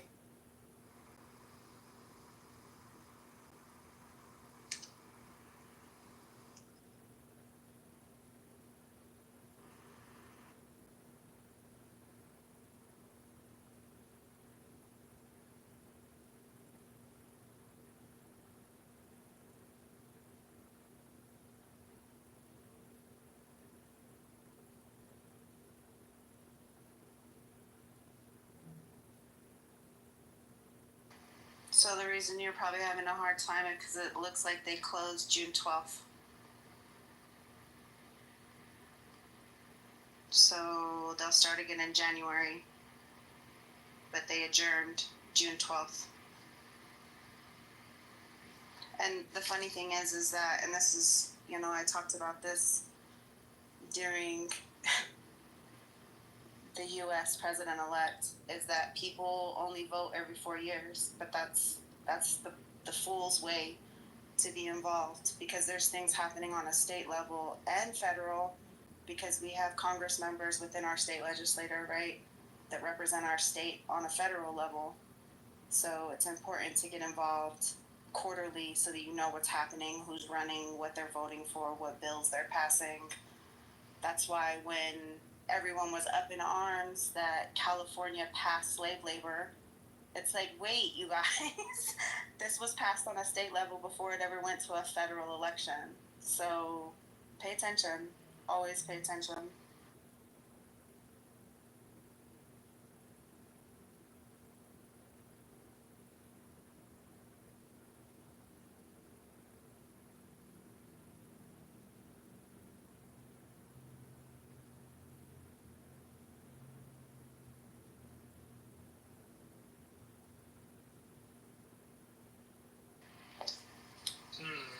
Interesting. I like silence. It means you're all thinking. Good afternoon. There's actually 3 videos. Good evening. I couldn't post the third one. I was just watching it, actually. Do you have one full video of the whole thing? No, I'm gonna find it. But it's very interesting, yeah? You think it's gonna happen then? Attack on Dynasty 2? I mean, it happened before, bro. I don't know if this is gonna happen, but it definitely happened before. Shit right here. And he has a timer, it says 17 days. Yeah, that's fucking crazy. I'm gonna download those videos because that's just good. Now I get to do it. Yo, airplane. What's up, buddy? You good, man? Amazing. Am I still sus? Yeah, definitely. Oh, okay. This is a sensitive topic, bro. Everybody's sus. The shit is so weird. I still love you, Sometimes though. I feel I have died, and this is how you die, you know. The last times that you are figuring out you're dead, you don't know it yet. Just everything gets so weird. The shit is really weird. You alright, Weaver? I mean, everything. Totally off topic. Does anybody think that there's a conspiracy to take down black billionaires? Did you guys see the situation with Tyler Perry today? You actually have to. Yeah, I think it's a sham. Like, seriously? I think it's a scam. You think it's a scam? I think so. Listen, to be very honest, I think there are people in Hollywood, a lot of them are Zios, who know how to come for you. And they use sex and manipulation to do it. I just wonder, because, like, that's a whole lot of billionaires within 6 months. No? They tried to come after Jay-Z. They came after Diddy. And now they're coming after Tyler Perry. Same time? There's more than that. You skipped a whole bunch of black Americans that have been run through the ringer. Yeah, I'm just saying. I'm just speaking on the ones that I could think off the top of my head. But like, I don't know, man. I just think it's all a scam. What happened in our generation? Starting with R. Kelly. R. Kelly got hit, and it's all the same MO. It's all sexual deviance. Starting with R. Kelly, and then even after I watched his interview, or not his interview, but his Surviving R. Kelly, I think half of the women were lying. Well, I never tell a woman who claims rape or sexual assault lying. Do I feel like she may have been manipulated? Yes. But I'm not going to speak for suffering or trauma. Because that could be just as real under the same or similar circumstances. So be manipulated. I get that though, but there's been a lot of innocent, black men that are caught up, that got caught up in the system based off of a lie. So I'm never going to say innocent. I'm going to say that black people definitely are really vulnerable in situations like that. But I don't see any of them as quote unquote innocent. Nah, I can't go out like that. When I'm a former CEO, I'll be the first person to tell you, yeah, a lot of people got caught up in the system. I haven't met anybody who was innocent. Innocent until proven guilty in a court of law. Again, like I said, I'm not off of this saying. Let me put it this way. On Rikers Island, you can stay up until a year without ever being charged or convicted, right? So that means that there are a lot of people who are on Rikers Island as prisoners who've just not yet had their day in court. I get all of that. But in terms of saying that the stars we're talking about, like Michael Jackson and R. Kelly and Bill Cosby, who else was there? There's a bunch of other people. What's his face? P. Diddy, all the rest of these dudes? That they're innocent? Nah. Were some of the women manipulated? Absolutely. But you're not innocent. Let's flip it though. Let's talk about Jasmine Crockett. You heard about her? That she was guilty of fraud or something like that? Yeah, so she comes out real aggressively against the administration, and then suddenly all this dirt comes out on her to discredit her for what she's doing proactively in our community to, make change. So suddenly now all this stuff is coming out about her, and it's not even sexual, right? Right. So are you saying that she's innocent? I'm saying that people make mistakes, whether it's deviant, whether it's, disgusting ass pedophilia. People make mistakes. Now, fast forward to someone like Jasmine Crockett who's trying to make change, right? Or I'm just using her. There's a couple other black women in Congress I'd like to mention that they're trying to smear campaign to discredit them so people don't trust what they're doing. Mm-hmm. It's a way to use propaganda, right? Or truth to sway the opinion and the emotion of the people to be like, oh, well, we can't trust that individual because of the X, Y, and Z. And it's like, but they're on point though. Everything they're saying, their argument, their debate is factual. It holds weight in court, but you're using a mistake out of their history to try and discredit what they're doing in today's government. Like, it just, it's confusing to me. They could still be good people who have made mistakes, but I'm never gonna say that they're innocent. You get what I'm saying? Meaning, like, no, that's true. I can be a good person and still be guilty, and that's where I think we go wrong. You know what I mean? Like, we kind of blow smoke because, oh, look, this person is being attacked and this person is being targeted. Like in the situation I'm looking with Tyler Perry. You gave these bitches something. Bitches, I mean, this government, these white folks, you gave them something to use against you. You thought you could trust. You forgot for 10 minutes you were black. And now you're paying the consequences. Any person who knows at these days and times, they got to be extra careful. Because people are gunning for them. And if you're still have, a gay relation or whatever else they're accusing, these people are of, you're Muslim and you have, you're supposed to be holy roller Christian. And, you're engaged in sexual deviancy. That does not discount all the good you've done. But they still gonna come for you. And they're gonna dare us to say that you're not culpable on some level. Michael Jackson gave away billions of dollars to charity. It was still weird. You don't need to have boys and babies in your bed. What the fuck? That shit is weird. And you're still a good person. But weird. Did weird shit. Yeah, I don't know, man. I think this is a conspiracy, man. Like Ice Cube said, man, sometimes our skin is our sin. But two things can be valid at the same time. They have been gunning for you since your birth. As a Latino man, they've been gunning for you since your birth. Does that give you license to act like they haven't or that they aren't in a moment and do some dumb shit, giving them a reason to come for you? I don't know. No, ma'am. That's not. You gotta be extra careful.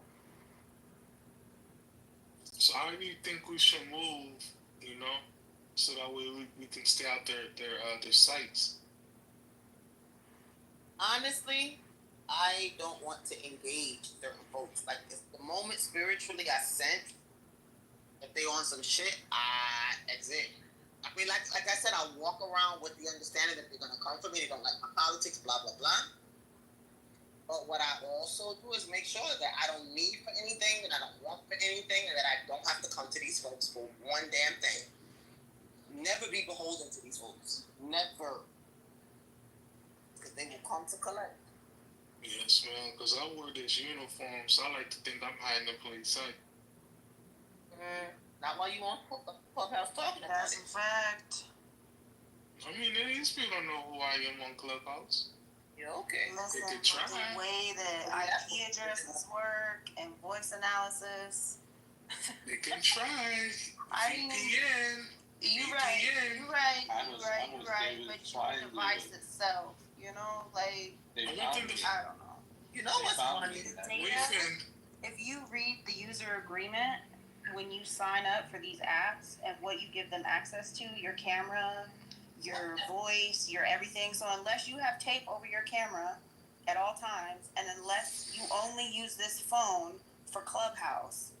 So I'm gonna keep it a buck with you. Anytime I have to make a phone call or anytime I exit this app, because if it has access to my phone, my microphone, and I've read the user agreement, it is very interesting what we give them access to. Any app. I read it too, sister. Morning. You know, I don't make no phone calls on this app. I literally use this for Clubhouse. I'm actually getting ready to get rid of it soon. You know, once I get rid of this. Whatever they're telling you they're doing 150% more. Just know it. Yes, man. I don't. They fired me from my job, so be very careful what you say. They fired me from my job because of what I said on this app. So they can find you and they can hurt you. Yeah. They could. So wait for when they find me, they gonna give me a hug? Now you're trolling, bro. That's not even funny. No, I'm just saying. I ain't saying that they're wrong. You know, I'm just. I didn't say you did. I said you're trolling. I think, and here's another thing. You could be completely good. You could be completely in the right. But just like AI can take your face and your voice and make you say something that you haven't said, them folks can too. No. If you say something which is not in line with what they want to hear. That's exactly it. As long as you say something, like for example right now, what we are saying is not in line with what they want to hear. So if you say something which they take you serious, they will come and fight. They will lose your job. Yeah. I've surrendered to the fact. They're coming for the reason that they're actually coming. They could make something up. There is nothing right or wrong. It's just that you cannot say something and they make it up. Like, oh, you are anti-Semitic. What? I love Jews. I always protect Jews. I'm just saying, don't attack Iran. No, you are anti-Semitic. You never know who's who and what. It's a fact. You know, you never know who's who and what's what. I like that. What I do know is that God is the greatest, Allah Akbar, and His plan is the most high. Regardless of what anyone believes, your God is your God. I'm not infringing on that. I'm just saying, whatever you believe in, stick to that. Because at the end of the day, whatever happens is going to happen. And there's nothing I can do to control it. All I can control is where my solidarity sits and where my conscience sits when I go to the grave. And how many, people I impacted, good or bad. And hopefully, it's God have mercy, God show grace is all I can ask and beg for. Because at this point, America is wild. The UK is wild. Our allyship on a grander global scale, what's happening, I think that this has been something in the works for hundreds of years, and it's just to a boiling point where I'll refer to the game Risk. I've done this in this room before. In the game of Risks, the point is to conquer the world. And if that's what my country is trying to do, unfortunately, I don't align with that. And if that means that I have to pay the piper or face the music, whatever you want to say, then so be it. Like I said, when you say free Palestine, you better mean it, because you could die for this shit. That's true. I'm totally with you. I think we, as a human, there is no human. We are all animals. The only thing which makes us human is our values. And I want to be a human. I don't want to be in a petting zoo. I'm totally with you. Fuck it. I lost my job. I lost my art, whatever. But I still have my value. I think that really is what we need to live for. Otherwise, we are just in a petting zoo. They just throw money at you and they look at you and they just, you have such a fancy car. Feel good about it. So if those animals in the zoo, they don't feel good about themselves. I think many of them do. Sister Eze, Yeah. are you familiar with that Negro spiritual the song "Old Freedom"? I know. I go. Want to sing it? Oh, freedom over me, and before I be a slave, I'll be buried in my grave and go home to my Lord to be free. You never heard that one? Yes, I have. I'm just serious, now, and I said that for a reason because I really believe those words. I feel you.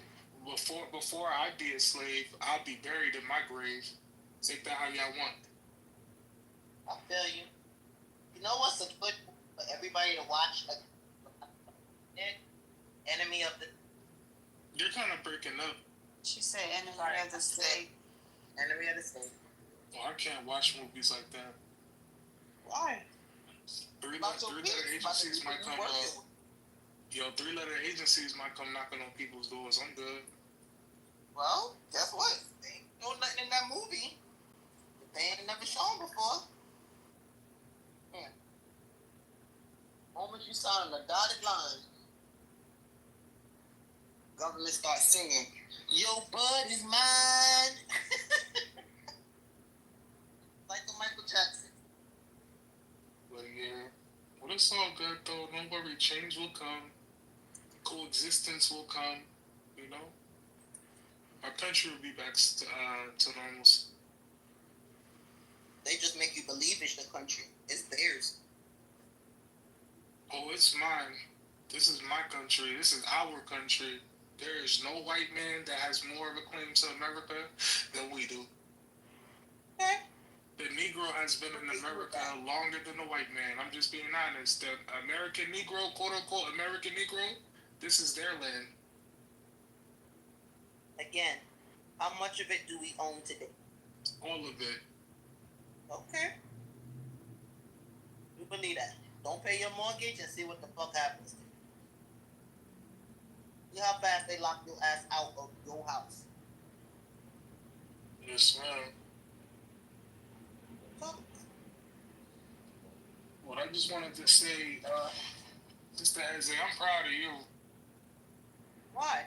I've been clubhouse stalking you and going to a couple of rooms, and I love how you be maneuvered in these rooms on this clubhouse street. I try to stay consistent. Yes, ma'am. I be seeing Sister Eze. I was like, oh shoot, let me have a bit this one. So stupid. You're so stupid. You did not just tell her that you're stalking her on club. Oh yeah, I be stalking her in these clubhouse streets. But all the rooms that she ends up going into, they end up being good rooms. Like, oh, so that's why you stalking me? Yeah, your algorithm is lit. Like, I ain't gonna lie. I just don't actually. I think what gets on my nerves is when I go into certain rooms and Ashkenazi Jews who are not even Torah observing are presenting arguments, but they're not really in a position to argue. That bothers me. I gotta let it bother me less. Yeah. Like if I never lived in Israel, if I wasn't born and raised in the Jewish community, I probably wouldn't feel so bad. Idiots, even like Sister Santaria, says stuff like, "Oh, there's no such thing as racism. There's no such thing as white supremacy in white Jewish spaces." I'm like, my lived experience says something different. And until you become black and Jewish, you don't get to speak for me or mine. But it's real. And that's the same thing. They don't experience. They haven't walked through a mile of your shoes, so that's why it's so easy for them to disclaim everything that you say. Always some old, fat, nasty, cancer-ridden, hairy asshole who's got something to say. I don't even know these people, man. Don't want to. Like, you're just a ball of pus. Just like I was in a room, and it was some Jews in there. We were having a discussion. I came in there, to talk about the Torah Parsha for this week, right? Mm-hmm. They were talking about the Holocaust and slavery, and how was it fair that, you know, African Americans, they get a whole month, while the Holocaust was 1,000 times, you know, worse than slavery. Like, that shit's crazy. That's people's mindset. Some of these people's mindset. Yep. Anything going on? What in the hell? Why is it? Oh, can somebody please get El Normo his pills? Yeah, man. I just asked if there's anything going on. I was asking for you earlier. Like, yo, where's Edward? Usually, like, he's laughing at the corny jokes right along with me. I felt lonely, Edward. Yeah, thank God. That means a lot to me because I think there's a little troll in you too. Absolutely. Fucking-lutely. But it's not fun to do it by yourself. Fayez was running the room, so I couldn't like jump off the mic and, you know, because I didn't want to disrespect him, so I had to behave. I got you. You know how it is. You bet. What you been up to? What have I've been up to? I have been studying furiously so I could take the test in a couple of months for my certified supply chain professional. Okay. Certification. My government job after the freeze, hopefully it'll still be ready for me. Okay, I love it. No reason to think it's not. I got hired before the freeze. Okay. And you have to go through a background check. And then the freeze happened, so... But the crazy part is, my job is essential. It's so essential that they're paying me, my salary is double than what it should be. It's in demand. Working for the VA. I love it. Wow, congratulations. All the best people. You deserve it. I didn't do it for you, Chucky. There's something wrong with you. Yeah, man, thank you for your service, Ed. No, there's something wrong. Franco Sam. America is not mystical. It's not a religion. It is. It's a beautiful one. America. Stop it. Are you going to cry? Are you going to cry? I pledge allegiance to the flag of the United States of America. He actually has tears in his eyes when he says the pledge. I hope he says paragraph 2. You know, the one where they talk about slaves? No. They're not oppressed. No, right, Chucky? No, black people are not oppressed. I'm not oppressed. But you speak for all black people, right? A national anthem that references... I'm Dominican. Oh, so you're not black anymore? I'm Dominican. It's a running argument. He doesn't feel that black people or minorities are oppressed, and I told him he doesn't speak for all people, and it's not for his place to say if they're oppressed or not. Then he asked me if I'm oppressed as a white person, and I said, I'm gonna play him a few Celia Cruz songs, bring him back. Do you remember S.A. Roots, the movie Roots, the series? They don't show that anywhere anymore. They don't show that. Actually had the chutzpah to remake that movie. Oh my God! That movie was so authentic, so raw. And they gotta be able to whitewash it, no pun intended, to make it more palatable. Disgusting.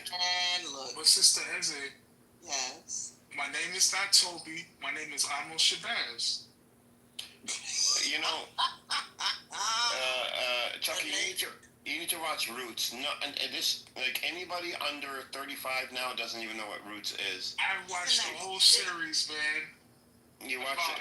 Alex Haley or whatever his name was. He is an amazing actor. He was Geordi on Star Trek, too. Yeah, that's why I said my name isn't Toby. My name is Amos Shabazz. He is such an amazing actor. When I used to be able to see, I was able to pick up, like, even on Star Trek, when there were scenes where the cargo bay or something would decompress and the air would leave, and his body motion, his facial expressions, of him like suffocating. He's an amazing actor. He can control his body. Else got me though, Edward. Think about this. they had, what was her name? Oh gosh, what was the first woman in space? I can't think of her name. But there's only two. I haven't seen more than two, and one of them was blind. And that's LeVar Burton's role on Star Trek. Oh, that of a blind man. Geordie LaForge, you mean? Yes. He can't see without his visor. Wait, what was his? What was his name? His real name? What was it? It's LeVar Burton. I thought it was Alex something. LeVar Burton, bro. Reading Rainbow. Reading Rainbow. Okay. Rainbow. Yeah. If you look up LeVar Burton, he actually, and that's another thing. There's certain actors who refuse to compromise themselves, like when Dave Chappelle talks about not wearing the dress, like wanting to play certain roles and not others. So he plays Kunta Kinte in Roots. Yeah. That was his breakout role. Right, but when you look at the roles he was willing to take and the ones he was offered, you know, like he ended up having to do like the whole electric company's Channel 13 type thing because they would not give him roles that he felt were respectable. And him playing a disabled person on Star Trek was because this is the future, so nobody's supposed to be disabled, and and Gene Roddenberry's creation of the future was, you know, basically everybody nobody gets sick, everybody's happy, you know, there's no corruption, there's no nothing. They have to kind of change it in different series because it got too vanilla. And but what are you talking about? Star Trek? Yeah. Nah, bro. Star Trek's whole point was that, look, as much as we advance technologically and biologically or whatever, in any way that we advance, we still have natural human problems. That's why even from the first Star Trek series, they would have natural human problems, and human nature still. No, the first Star Trek series was not about human problems. It was about how. No, it wasn't. It was about how women. It was about how women dressed scandally. That's what their uniforms were, and they were sexualized on the show. 100%. You gotta look beneath the surface. You're probably not old enough to remember the original Star Trek. Look beneath the surface. I know. And no, they did have an Asian, a Russian, and an African American woman. Yeah. They did have that. I'm trying to think. Bro, Captain Kirk was beating everything in sight. He was banging everything. Yes. Sorry to go off topic real quick, right? But when you get a chance, right, read the Book of Amos and tell me if you see any similarities of what's going on today. That's actually why I changed my name to Amos, and then I just took Amos's PTR to be funny. But yeah, read the Book of Amos and tell me what you see in the similarity.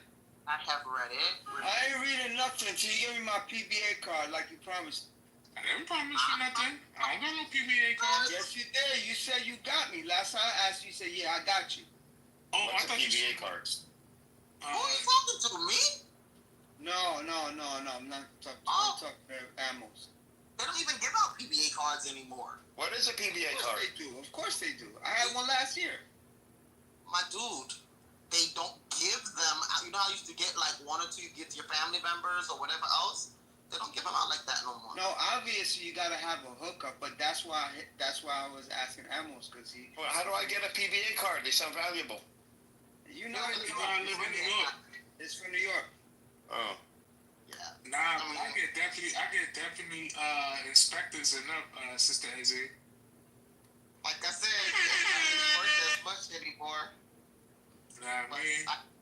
I hear you. But I got something else I show NYPD if they want to put me over for my temps. I'm like, oh, sorry, sir. Do you pull out your honorary white man card? Is that what you pull out? Yes, I do. Okay, that's good. That works. Do you look white, Chucky? Could you pass if you? No, he looks dark. He's dark. Oh What shit! do you know? I've never showed my face on here. You're Dominican. Are you a white Dominican? Huh? Don't Don't do me like that. Pensando otra vez. What you say? I was gonna make a joke Don't be like that. That is hilarious. Listen, people are so. Dominican? No. But nah, I'm playing. Yeah, but I'm playing though. I love my beautiful melanin skin. You know. Yeah. But nah, if I get pulled over, I got certain things that show law enforcement. You know? Right, you got a PBA card. You said you was gonna give me one, but you haven't yet. Nah, I don't got no PBA card. I got something better than a PBA card. You got the shield. You got the shield, don't you? Got a bris. I got a bris too. He has his federal ID. Hey, Circumcision. Yeah. But SJ, last he time, just last whips time it out and be like, listen. I'll tell you the last time. Jewish right here. That's it. Done. Last time. Hey, have it hanging from the fucking mirror. Last time I got pulled over. His foreskin hanging from the mirror. You're disgusting. Teddy. Only Teddy would say something. Yo, SJ. Funny as fuck, but it's So SJ, last time I got pulled over by the NYPD, right? Yeah. So I'm driving. I got my tints are stupid, dog. I ain't gonna lie, they stupid dogs, but I have them, dog, for a reason, right? And anyway, I got them little cataracts. But anyway, I'm just playing. But they dark, so they pulled me over or whatnot. And when they run my name, you know, they get a phone call, right? So here it is. I blasted my bachata like I'm cruising through East New York. You know what I mean? You know, I got my bachata blasting. I got my keeper on. So the cop looked at me like, yo. He was like, I don't know what's going on here. My man, I got this Jew here, blasting this bachata, windows dark. I get a phone call. I don't know who you are, but you have a nice night, sir. I know the What phone call would give you the ability to get out of a police encounter? Wait, you're a Dominican Jew? Yeah. You got a little Simon. Wow, I didn't even know that. I didn't know they existed. We outside, man. What? That's Haitian Jews too? Yeah, I was 2 years old. It's not sound crazy. You would not believe how many Jews fled to DR and Haiti after the Holocaust. Yeah. Oh, I'm sure. Yeah, Cuba. I know there's Puerto Rican Jews. I seen Puerto Rican Jews all the time, but when I growing up, I never met a Dominican Jew. Nah, we outside, bro. They heavy. Same block as. Let me see. Matter of fact, I'm lying. I had Puerto Ricans. I was around Cubans. I'm trying to think who else. And hey, yo, Mezzo, you ever been to DR? Yup. Hell yeah, they got a synagogue in La Capital in Santo Domingo, and ironically, they got another one in Sosua. Listen, bro. When I go to the DR, I don't go to Santo Domingo. I go to where's that place with all the resorts? What's it called? Punta Cana, either affordable. Yeah, Punta Cana. Yeah, so if you drive I think it's like an hour from there, you good. But yeah, if you drive like an hour from there, you got a town called Sosua. Everybody knows what Sosua is. Huh? They have pretty large communities. You too. But yeah, but now if you drive to Sosua, everybody know what go down in Sosua. If you walk around the corner towards the beach, there's a nice little beautiful synagogue over there. Kind of fun. Wait, Fatima, what kind of crazy ass PTR you got? That's my funny. Did I hear my name? Huh? Did I hear my name? Yeah, I said, what kind of crazy PTR do you have? I saw some you had a bunch of black people on your PTRs. What do you mean? I'm making sure that I didn't just see what I saw. Oh, those were like the previous first ladies. I posted. What? These were not black women, but. How I feel when I remember that I'm white. What? That's what you have in your PTR thing. What? My PTR says nothing. Go back. Habibi, you have it. I'm looking at it. Screenshot it as a before, 'cause she might have changed it. Oh. It says how I feel when I remember I'm white. Refresh. So how do you feel when you remember you're white? But the PTR I had were the first ladies, like, in the past.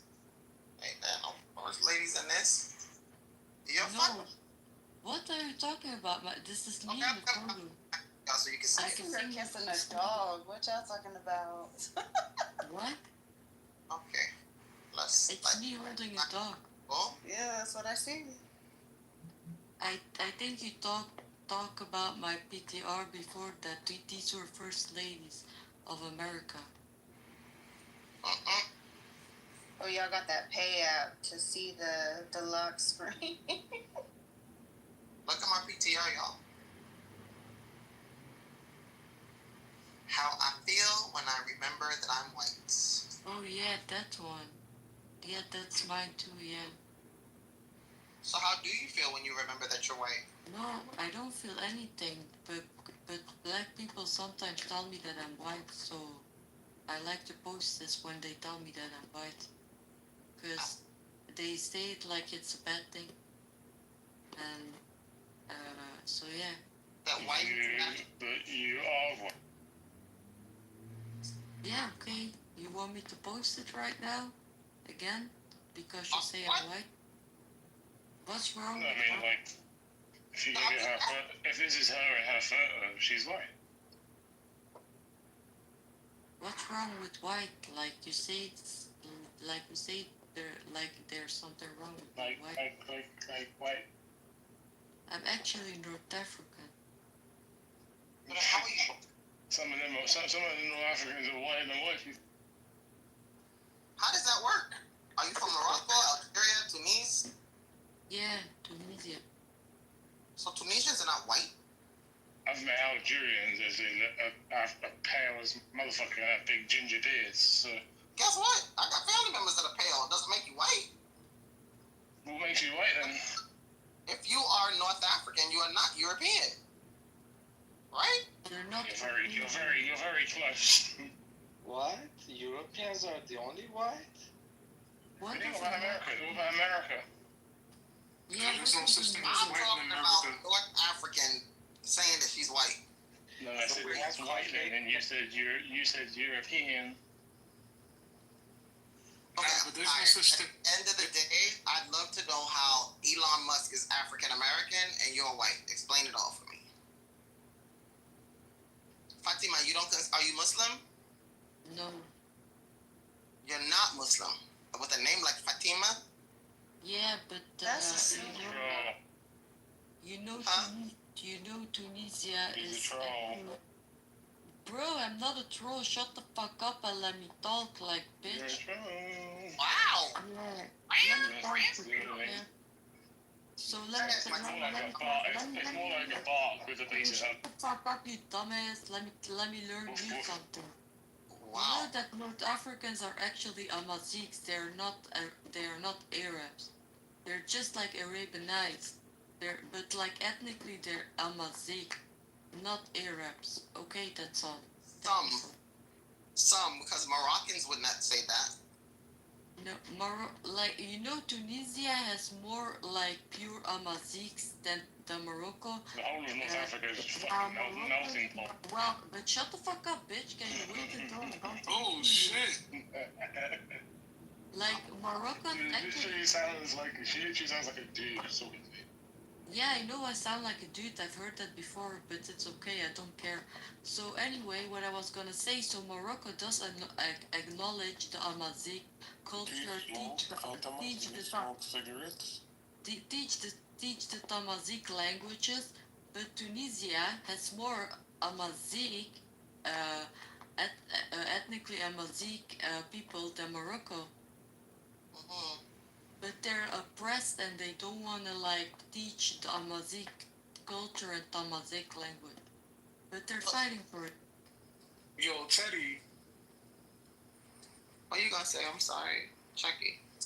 Oh, my bad, brother Teddy.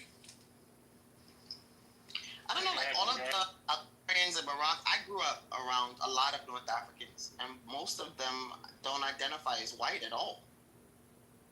So it was weird for me to say that you're white. They would laugh. They'd be like, "We're more African American than you." No, but they say I'm white. That's what I'm saying. That's why I make. That's the joke. They call me white, so that's why I use this photo. When black people call me white, I use this photo. Like, there's nothing wrong with it. You know what I mean? It's a joke. Like. Sorry, Chucky. What were you saying, bro? This man is talking too much. No, I was just saying, like, in America. Oh, go ahead, Airplane.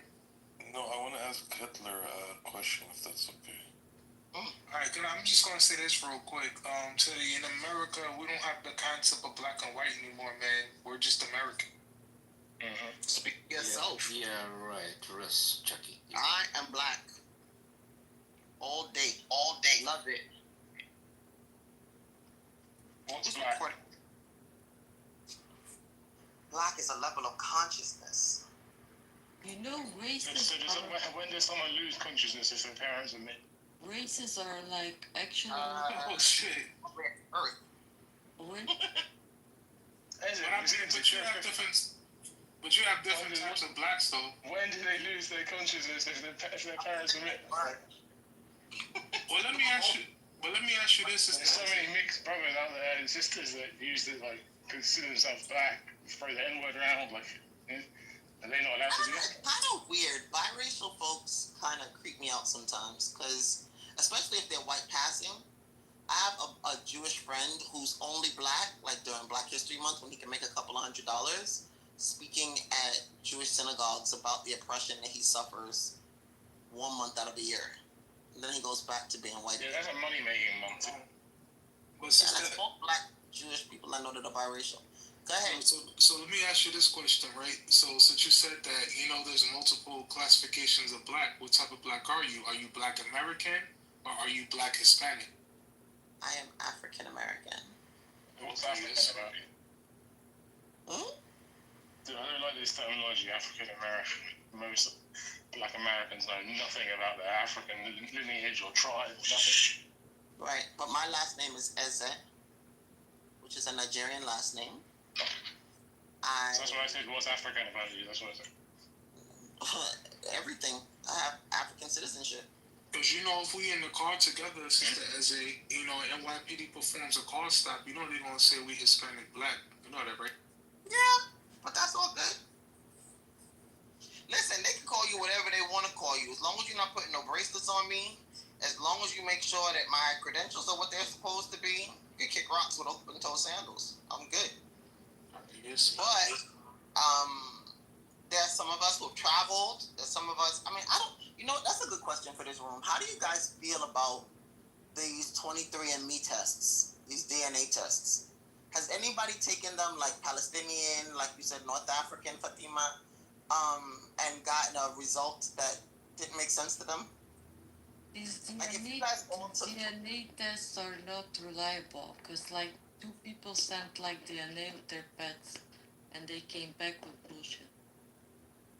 Wait, say that again. That's some funny shit. They sent the DNA of their pets? Yeah, a dog and some kind of lizard, and they came back with bullshit like places. So it's not reliable, it's fake. I'm waiting for my results from mine, but I sent my first sample off and they said, look, it wasn't compatible for that testing. Like, I don't know, maybe I was doing something. Alright, maybe so I had to do it again, so I think they're a little bit thorough. Maybe the dog would have some ethnicities, who knows? But no, I think maybe outside of America that you might be a bit liable, because Amir said something about Jewish people claiming something as part of your DNA. I don't know. But I think legally, if your race is not known, you are white, Caucasian. Caucasian for people who don't have a race or a thing. That's I think. Caucasian refers to. Wait, I have a question for you, brother. Are you from Iran? Used to be, yeah. Do you live there now, or do you live outside? No, I live in Taiwan, Hsinchu, Taiwan. Do you know Rhoda Yeah, that motherfucker. Yeah. To be honest with you, I don't really. I honestly know nothing about him, but there's something in the news. He's saying he's calling. He's saying it's time to get Iran back. Yeah, in his Yeah, dream. he's dreaming. He's dreaming. It's called wet dream. He's having This just came out. Like I honestly have no clue who he is. Come on, think about it. He's a king who doesn't believe in God. Go figure out how crazy that one is. Does he have? No, he's not even the king. His father was the king, right? Yeah, he's a prince who doesn't He's not a believe king. in God. He's barely a prince. What do you mean, king? Yeah. If you are not the God, if you are not Muslim, then why you are the king? I mean, these are that much lunatic. They don't even understand. He's basically a Zionist fan. He's crazy. I just shared a clip from Instagram. It's a very interesting clip between Ben Gvir and another minister, I believe. They are fighting. I saw that earlier. I was laughing. Crazy. Very funny. Yeah. Yeah. So this society, this genocidal society in Israel that includes the black rabbi, I think it's imploding from within. I'm just praying that it implodes from within, so that humanity can be saved. Fine. Every human being can be saved. Every child can be saved. Breaking news! The supreme leader of Iran is dead. Yeah, sure. Black rabbi. Oh yeah, you get. They just informed you through Telegram, right? Fine. Rabbi. Stupid dumb How fuck. old is this clip? Sorry. Black Rabbi's here. Morning, sorry, what did you say? Morning. This clip is trending on social media. Honestly, I don't even know how old it is. I'm just trying to find out when the time period is of this. But I had a question for Black I think Rabbi. it's recent because they're talking about attacking Iran. So I think it's recent. And besides Eze, how many Jews are in the room? Because it's a pretty valid question. Oh, and Chucky. Sorry, Chucky. I see Amos. So. Yeah, I'm Black Rabbi is made in China. I don't know if that counts. So, by show of like a poll here, when I've heard Jews referred to as white, they say I'm not white, I'm Jewish. So I'm just curious why your emphasis of pointing out that you're black if you're Jewish. Who are you talking to? Talking to Black Rabbi. Oh. Because if he wasn't black, he wouldn't be a rabbi. Jew is not a fucking race. It's coming But like if you ask them, they call them white. They say they're not white. They say they're Jewish. I don't know, like they obviously they are not like in the biblical times. They are not white. Okay, so number one. They would have been like bronze. It's not cool. It's not cool. It's not cool to be white anymore. That's number one, right? So like if you hear a person say, That's "Oh, interesting. I'm not white. I'm Jewish," that's because it's not cool to be white. But that was bro. It's definitely not cool to be Jewish. Black Rabbi, I have a very serious question for you, and be honest with your answer. Your voice sounds manipulative. I'm just For those of us who don't really care. I hear manipulation in your throat. No, I'm being very serious. Black Rabbi. Very serious question. Manipulation. Are you sleeping well at night nowadays? There's an idea in Judaism that there's a very powerful thing studying Torah after midnight, and for some reason God keeps waking all of us up. I wonder what the message is. I think Iran wakes you up, not God. Brother, Black Rabbi? Iran did wake us up. Black Rabbi? Iran wakes you up when it puts eyes of the Quran on the list. Iran wakes them up to study the Torah. Is that right, Black Rabbi? Can you hear me out? All of Israel. Can you hear me, Black Rabbi? Yeah, I can hear you. Have you said the national anthem today, or the Pledge of Allegiance? Nah, I said morning blessings. You could say, like, if you say the Pledge of Allegiance, it will stop, right?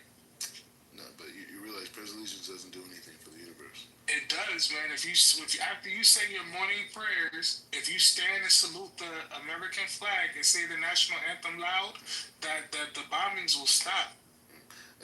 Let's not troll. Chucky, I pray to God that slavery is removed from your body. Not to the states. So why would he salute the American flag? Because he's still in, even though he stays in Israel, his black ass is American, and he needs to start pledging allegiance to my damn flag. But That's what it is. He wants to. He made it very clear several times that his allegiance is not to the states. Now let me ask him this question. Black Rabbi, are you loyal to Israel or to the United States? Dun, dun, dun, dun. He's answered this before, Fayaz. He's loyal to Israel. He said that he's running for the U.S. president. Yeah, you can't run as a president if you're loyal to Israel. Yo, Fayaz, I have a question. Actually, they'll probably make you more compatible.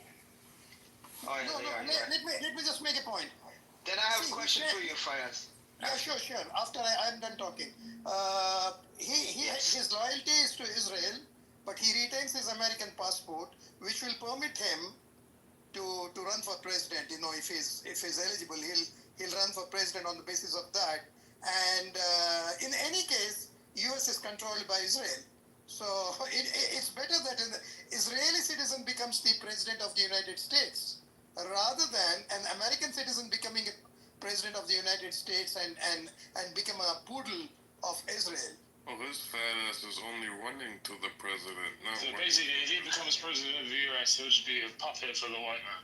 let's not put that in the air, because he's never going to be president. But Mazi, ask your question.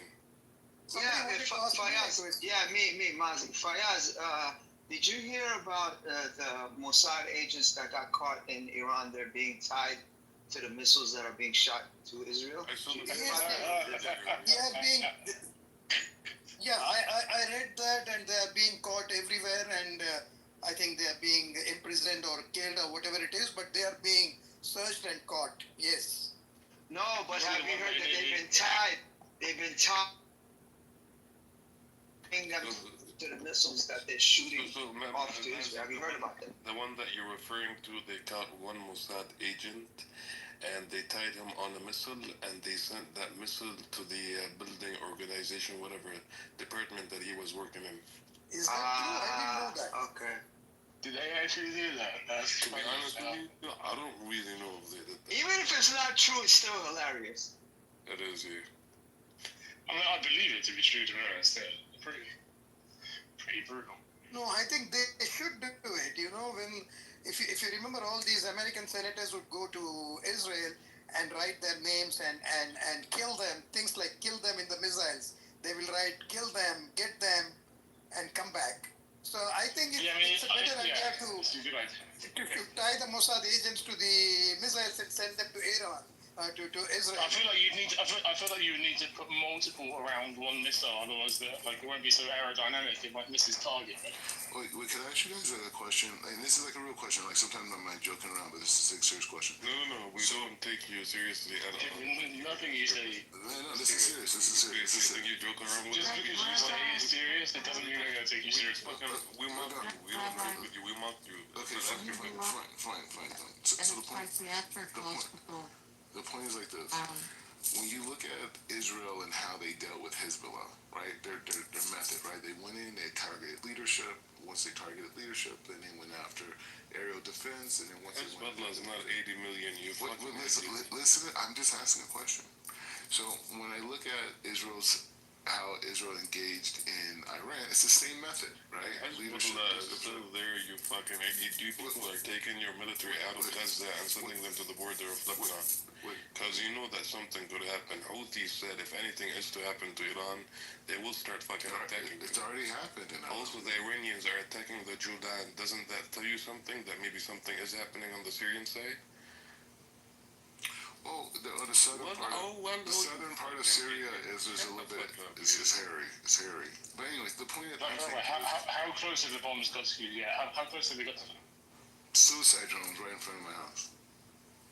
You know why? Because they don't fucking allow you in bunkers. You have to watch them from your house, your apartment. Have you now permanently got your running shoes on? So the thing is like this. Keep living with a bed with a I'm one of the few people that you ever be said that they've stared in the face of a suicide drone. Not by choice, motherfucker. They don't let you in bunkers. Not by choice. They don't let you in the bunkers. It's not by choice. And watch God send an F-35 to You shoot couldn't it out of the sleep sky. last night. You couldn't sleep last night. We want the smoke. We want it. You want the smoke? You're getting it. Yes. We are. You're right. You're right. Listen, Black Hitler. the smoke you're going to get Black Rabbi is you being set on fire by a fucking bomb. That's also not by choice. You don't have a choice for that one, idiots. Hey, we're here for it to the end. We're here for it to the end too, yeah. Yeah, okay, so we're gonna see. Bro, stop laughing. You think they're Hezbollah, you think they're Hamas, I think they're cowards. Houthi. I don't think they believe in their society. You do realize like the Israel attacked the hospital in Iraq, right? You know that. They also attacked the university today, last night, whatever it is for you guys. For me, it's in the morning. Anyway, Black Rabbi, you said you compared the Lebanon attack with Iran attack. So here's the point. First, you went after women and children in Gaza. You basically killed and continue to starve them. Okay, so that's your cowardice. The Israeli society is a society made up of cowards and inhuman animals. Okay, note it down. I don't know where you fit in. I'm not going to, label you because I don't know you well enough. So I don't know if you're an animal or a coward. He's a fucking pig, Fayaz. He's a pig. No, don't insult the pig. Please don't insult the pig. I may not touch a pig, but I'm an animal welfare guy, okay? I don't like pigs to be insulted by comparing them to Israelis. So please don't. So the second point is, when you went into Lebanon, you also got a bloodied nose, okay? Now, you thought what you did in Lebanon, you could also do it in Iran, but you are finding it in the hard way that you cannot play around with the Iranians. So, most of your main buildings in Tel Aviv, Haifa, and other places have been hit by Iranian missiles. The Kiria has been hit in Tel Aviv, the Kiria, their power plant, their main power plant in Tel Aviv got hit. Their main power plant in Tel Aviv and the oil refinery in Haifa, and also the Mossad, the 8200, what is that? Unit 8200, 8200, I think it's called. That building has been totally decimated, absolutely decimated. So you went after women and children first, then you went after Hezbollah, who are great fighters, but they did not have the equipment, the missiles that was needed to handle you. Then you thought you can also go into Iran and start killing them the way you killed Hezbollah and the women and children in Gaza, and you are finding it out the hard way that you are not the leaders of that area, so of the Middle East. So you're going to find out more and more, Black Rabbi, and the problem for you is this: you cannot even escape from Israel. If you want to try, I suggest you try. I believe close to 7,000 Israelis are attempting to leave by boat to Cyprus in order to run out of the country. So 7,000 is the number that I got on a particular news channel. But Fayyaz, brother, the problem with the boat, unless he's renting the boat himself, no Israeli Jewish person will take him on that boat, unfortunately. They don't even let them in bunkers, man. No, that's okay. They can steal it. They're great at stealing. So they'll just simply steal each other's boat, and whoever can, drive the boat, they'll take it along. That's why fires needs to be stopped, man. Listen, bro, they're literally, the Iranians, they're literally using first generation missiles on your bum asses. Put it this way. Look what they're doing to your defense system. Do you see what's happening? What defense system is gone, bro? And listen, And listen, the reports that we have on what's happening in Israel is only for Tel Aviv and Haifa because you guys have a publication ban, so we don't even know what's happening in other parts of Israel. They just use hypersonic missiles on their Nothing's fucking happening. on their missiles. How the fuck would you know if something's happening if there's a publication ban? You fucking idiot! What are you talking about? Well, bro, you think like Israel's like some big place, like people don't know, like you know? You get jailed. You get jailed for up to a year. Yes. I think we should report you for exposing information on Israel's affairs on the international community. You're right. Go ahead. Maybe we should do that. Maybe we should come off his act. Fuck off. Black Rabbi. Or he jumped ship there too. Black Rabbi, you can hear me? He's too fucking fat. He can climb overboard. It's important that you hear me, man. Start saying the Pledge of Allegiance, so we'll stop, man. You're getting displaced. No, he needs to start learning the Iranian national anthem. And now you're stuck. You can't even go back to the U.S. You fucking bum. And you can't even go to Nigeria.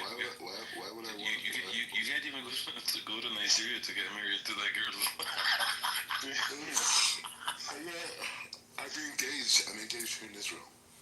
What do you engage to, like an animal or like an actual? Just because you got engaged over fucking Zoom in Israel when you were there and you were doesn't mean you're engaged. I'm engaged here. Leave Black Rabbi alone. He's delusional and he's happy. That's what matters. Okay. If he's happy, that's okay. Can we start his ego? Yeah, I bet she's not happy. Does she know you're unable to reproduce? I'd rather starve his ego like they starved Huzza. He has no ego. He cannot make the next generation of people. Black Rabbi, let me ask you a serious question, man. Like, there's a lot of videos online right now on social media that when you go to those bunkers, if you're a non-Israeli, non-Jew, they don't let you in. Like, how do you feel about that? Like, seriously. I don't know anything about it. I've never heard of it. You never heard of it? No, I never heard of it. Have you ever been to a bunker? Did they ever allow you in? Stop, bro. Are you in Israel anymore? It's not, Israel society is not even like that, bro. Like, yeah. They're not like that. Yeah. What's the society like there? Is everyone shitting themselves? Honestly, let me tell you how the liberal is like Los situation is going over there. Because I have friends on Instagram living there. So I see Why do you sound so slow? Why do you sound so slow? Why is everybody like giving comments on my voice? Like, but no, it's your not voice is fine, Fatima. It just sounds very slow. Like, Who's validating this voice? You sound very beautiful, Fatima. Don't let the haters hate. That's what people do when they deflect. They start to insult you. No. Yes. She sounds like she. You know, I just I just shared a tweet and also a reel from Instagram, which says that both of them, are testimony to the fact that Israelis refuse to allow Indians, Thai, and other nationalities, even black people, inside the bomb shelters. They're literally pushing them out. They cannot come out. And because, there are about 15,000 Indians who work in Israel right now, and there has been a lot of chat in the Indian media saying the same thing about the same issue, whether Indians in Israel are really safe, because Indians are not being allowed inside the bomb shelter. I saw the video. They weren't letting they were turning away the Thai people. Another woman, a Ukrainian lady that lives there, they didn't let her in a bunker. She started knocking on people's houses to try to find one, and no one would let her in. They just pick her up.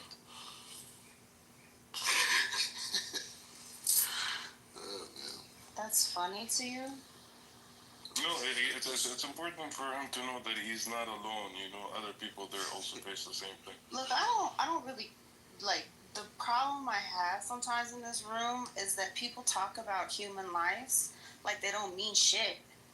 Yeah, from you guys are talking about bro. People. Like, regardless of whether they're Zionists or not, So to be honest with you, they have children, they have grandmothers. Morning, I'll be. Yeah, but I'm not talking the fact that people laughing about it. Like, you do realize, Morning, Nazis are humans also, right? I was gonna say it depends on who you're talking to, Morning. I've never been signed up for Black Rabbi Hour, giving this man a microphone and giving him space to yawn on the microphone and snore on stage. Like, you're a piece of shit, dude. No, he's just bad. Who got the seagulls pissed off? But why am I being attacked? I haven't even said anything. They're anti-Semitic, isn't it? You didn't say anything. You didn't laugh about the situation. Like, come on, bro. Stop playing the game. No, I do have a question, though. Like, if you hate white people so much and you hate me so much, why did you friend request me? Like, what's that about? Wait. He moves to Israel. Oh, now that this is the game we're gonna play? Ask him about skinny jeans. Let him tell you the story about skinny jeans. Tell them about skinny jeans. Come on, tell them about skinny jeans, please. What we're talking about right now, what we're talking about right now is the treasures. No, he kicks me out of my team, bro, because Zionists like him. This motherfucker is skinny jeans. He gives up his country of origin to go to another country to be accepted by people that don't even appreciate anyone of color, right? So wait, the vaults of Iran are about to be opened up. A whole new era of wealth is about to be created. That's right. A whole new era of wealth is going to be created. There's going to be more prosperity for the people of the Middle East than could ever be imagined. Okay, Black Rabbi, and we need everyone to meditate and pray on this. Man, shut up. What do you think is going to happen? What do you think is going to happen, Black Rabbi? Like, he belongs like someone, like in a psychiatric hospital or something. Like, Can we just start calling him clickbait? Because the only reason he's on the stage is because he gets people talking.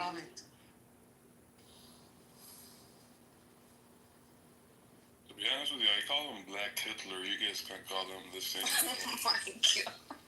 Wallah, that's what I call him, yeah. Do you have a tiny mustache? You have a little tiny mustache. No, but why is he making fun of Fatima? Like, why is he doing that? He has a problem with women, just like the rest of the Zionists. He really does. He can fight women and children, yeah.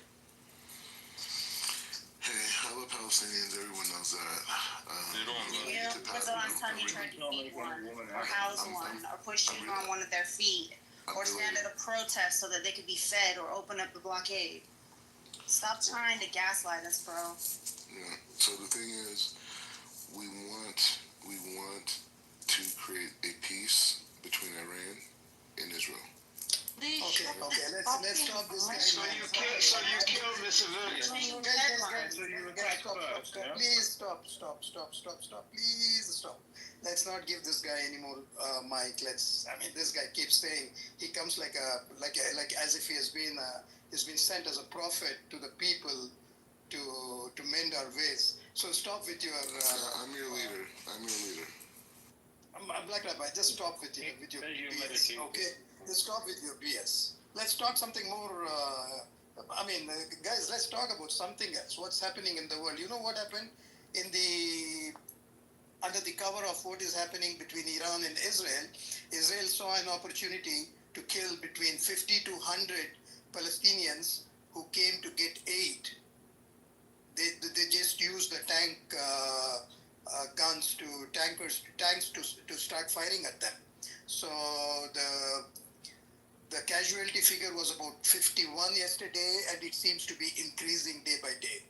Okay, so they thought only 51 people were killed, but today they are saying it is much more than 51. They still don't know how many were killed. And you know what? Before this American-Israeli Zionist lobby took over the aid distribution in Gaza, there were 400 aid distribution points in Gaza that were run by the United Nations. 400. And today, after this Gaza, whatever they call that, distribution aid center, they have just about 3. And people have to walk miles and miles, to go and reach the aid center, and they are that way being separated from their families again and again and again, because every now and then Israeli forces would block. When the people are coming there, they would close down one particular entry. They will say that you cannot go back, and it's all you see how Gaza looks like. So people are unable to go back to the place where they came from so they are unable to meet their families again. So that way they keep losing their families, and they are not able to get the. I mean, how much can a person carry on his head if he has to walk 5 kilometers or 10 kilometers to get aid? So they walk these long distances, and they are not, even when they get an opportunity to get the food, they are not able to carry back all that they need, including water. They have to take back, including water, flour, rice, whatnot, everything. That's not true. So, no, I'm not talking to you, Black Rabbi. I'm just sharing some information. People have the people. No, Black Rabbi. If you come off the mic, that will be. I'll have to do an Iran on you. Okay? So stay. You will never be able to do Iran. We are dominating the world. That's reality. I just did. Stay there. So basically, what they are doing right now is making sure that what is known in Israel as the General's Plan. This was a plan created in 2017 by one of their military generals who put it, in the form of a document. He said the only way we will ever occupy the Palestinian lands is by adopting two things. Number one, we have to make sure they do not get any food, water, or anything. So either they die because of starvation or they leave the land. Now, what's happening in the case of Gaza is they are being starved, they are being denied water, shelter, literally everything, and they are also not able to leave because Israel would not allow Egypt to open its border. And the puppet at Egypt, LCC, I mean, he's not even a human being. So he doesn't care what happens to the Palestinians. So literally, the Palestinians are caught between, the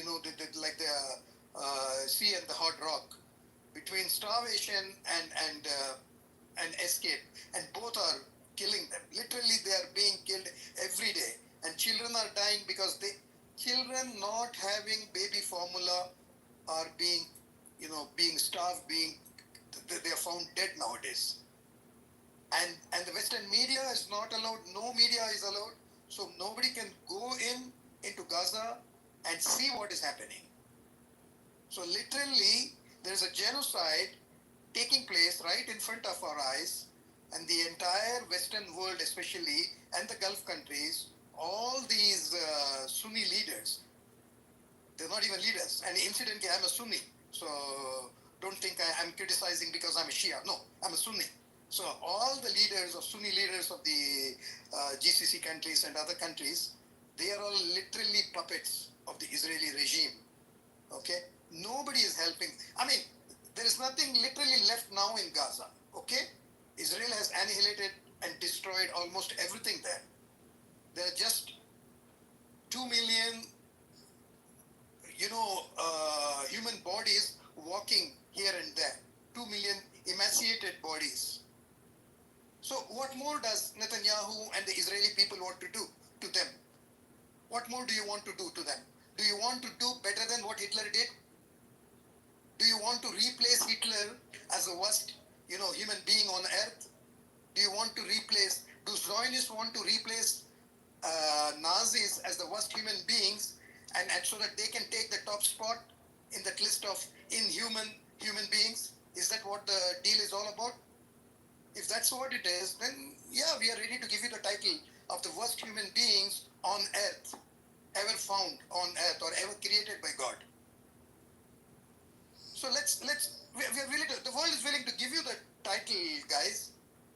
If any Zionist is in the room, please, we are ready to give you the title. Let those people go, man. Let those people have water. You don't kill babies, man. Nobody kills babies. Even, who kills babies? Some of the animals do. Like a lion would kill cubs which were born to another lion, another male lion. But there's a story behind that, why they do that. You don't have any story, you don't have anything. But still you Zionists keep killing children, keep killing babies. I mean, I can never fathom how a baby can be denied milk, formula. It's just unimaginable for me. You keep coming and you keep flaunting your Holocaust victim card every now and then. Even when you sneeze, you say, okay, I'm a Holocaust victim. That's what you do. But then you are doing much worse things to the Palestinians, to the Gazans. Oh my God, I cannot believe. And you know the frustration when you see these videos, when you read these things, the frustration that I feel sometimes for not being able to do, if I could even give one glass of water to one Palestinian child, I think I would have done the greatest service to humanity. That's what I would think. No. But these things, these guys, no. These are, really inhumans, not humans. Unbelievable, man, what's happening with the Palestinians.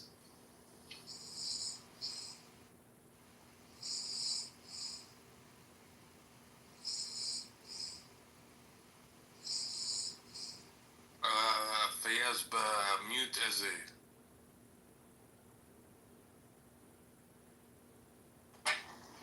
Yeah, Eze is muted. I had a question. There was a video of Israel trying to block one of Iran's missiles and the fallout landing back in the city. Do you guys have the video for that, or do you know? Well, we have a bunch of videos of rockets landing in Israel. Which one? No, I'm talking about Israel's own missile landing on its Yeah, no, it was the interceptor from the Iron Dome system that malfunctioned and came back. I believe a couple of them, fell on Israel on the city itself, burning some of the buildings. Yes. Even their fucking defense system failed them, man. So earlier I posted in the chat a video about how the IDF is not notifying its own citizens in time to evacuate. I mean, this is just a glimpse of how they're treating their own civilians, or who they treat as civilians, right? So imagine how the Palestinians are being treated in the West Bank right now. They're not even allowing them to leave. They don't want them to leave. They're like, nope, you're staying there. We're using you as human shields. You cannot leave.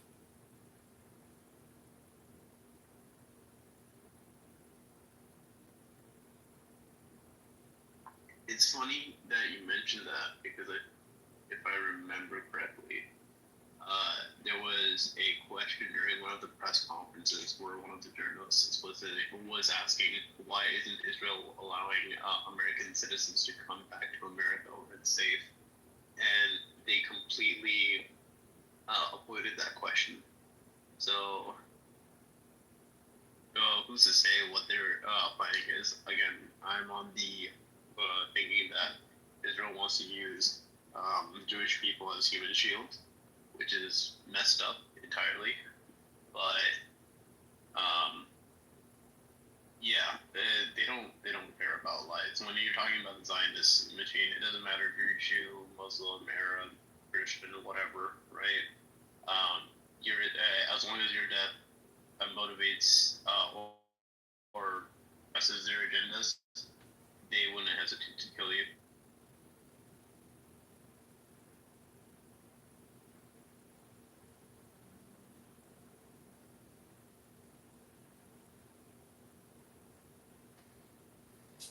Yes, Sam, it is true. Israel uses Israelis also as human shields. Imagine there are 202 countries in the world. The only country that has the Hannibal Directive, where it sacrifices its own citizens, is Israel.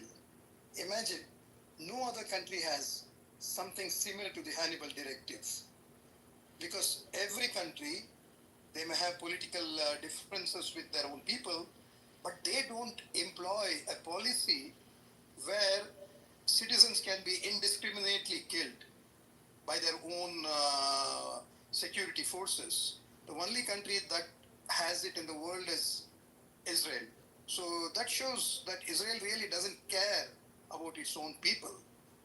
And if you look at history, even during the Holocaust, in those 7 to 8 years of Holocaust, Zionist Jews made nearly 51 deals, 51 deals with Hitler and his people.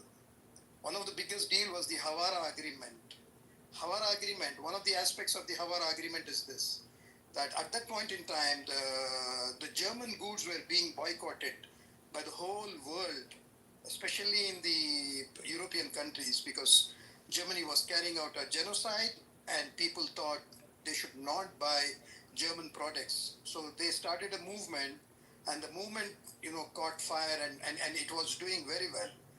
Then appear Abraham Stein and Menachem Begin and one more guy. These guys were the ones who were, running the different organizations. They approach Hitler's men and they say that, look, we are not interested in what you are doing. If you want to kill Jews, go ahead and do it. We don't care. But here is a deal. Help us in our endeavor to capture Palestine and make it into our own land. Help us in that endeavor. Send some of the Jews that you are going to kill to Palestine. Let them go. In return, we will make sure that the anti-German product, the boycott movement against the German products is diluted. And they did that. They made this deal, and they allowed the German products. They cancelled out the boycott movement. In return, Hitler allowed some of the Jews to escape to Palestine, but he continued to kill the rest of the Jews. Then the other one is another very interesting thing that happened. There was an Hungarian Jew called Rudolf Katz. Rudolf Katz made a deal with he found out, because he was an aristocratic Jew. He had connections with the Nazis. So somehow he found out that Hitler was going to kill the million Jews that were living in Hungary. So when he found out that a million Hungarian Jews are going to be killed by Hitler, he did not alert the world. So he made a deal with Hitler. He went and gave a list of people. He said, look, we will pay you so much. In return, you will have to let go a list of these people. 1,600 Jews names were on that list. And they made a deal. They also paid to Hitler's men, and they were allowed to escape from Hungary to Switzerland. So trains were arranged, and they escaped through trains to Switzerland. And in return, he agreed not to reveal the plans to kill 1 million Hungarian Jews in Hungary. And they were subsequently, gassed and murdered by Hitler. So this thing about sacrificing their own people in order to achieve their ideology, fulfill their ideology, has been seen in Zionist from that time onwards, from 1930s onwards, 1930s, 1940s. So it should not surprise anyone that they have this Hannibal directive program in Israel, and they also sacrifice their own people in such wars.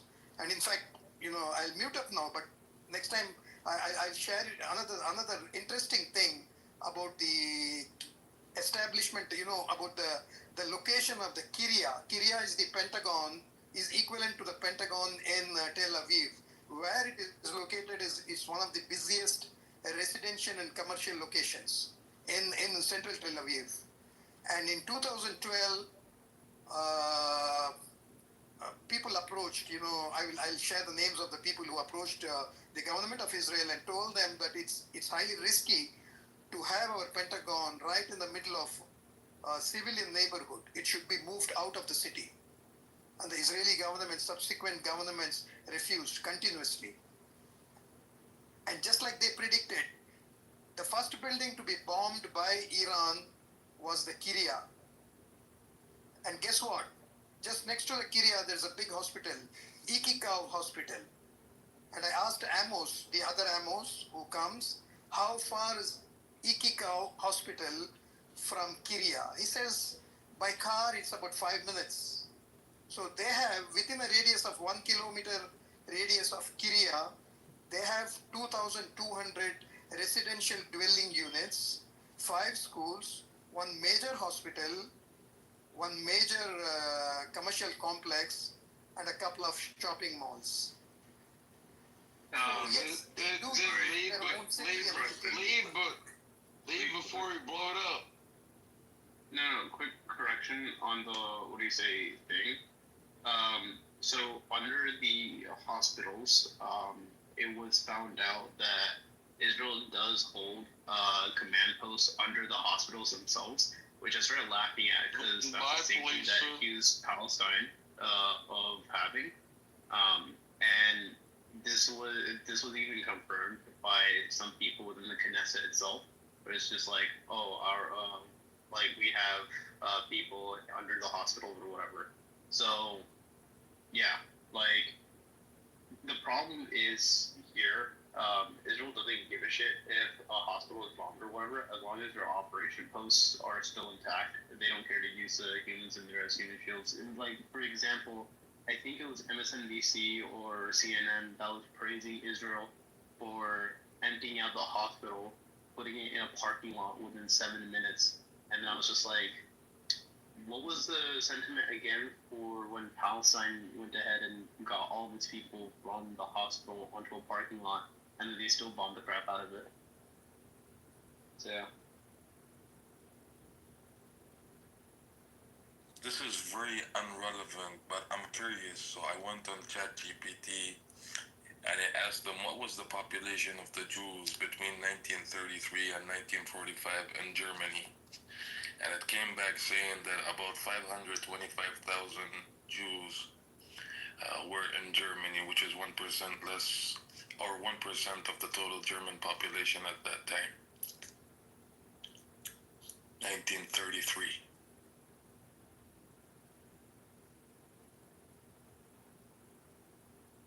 Read between the lines. I read it. Any updates, airplane? No, there isn't really anything. No. It's very, it's nothing major. Because they were supposed to put on the pilot that they caught. I don't know when they plan on doing that.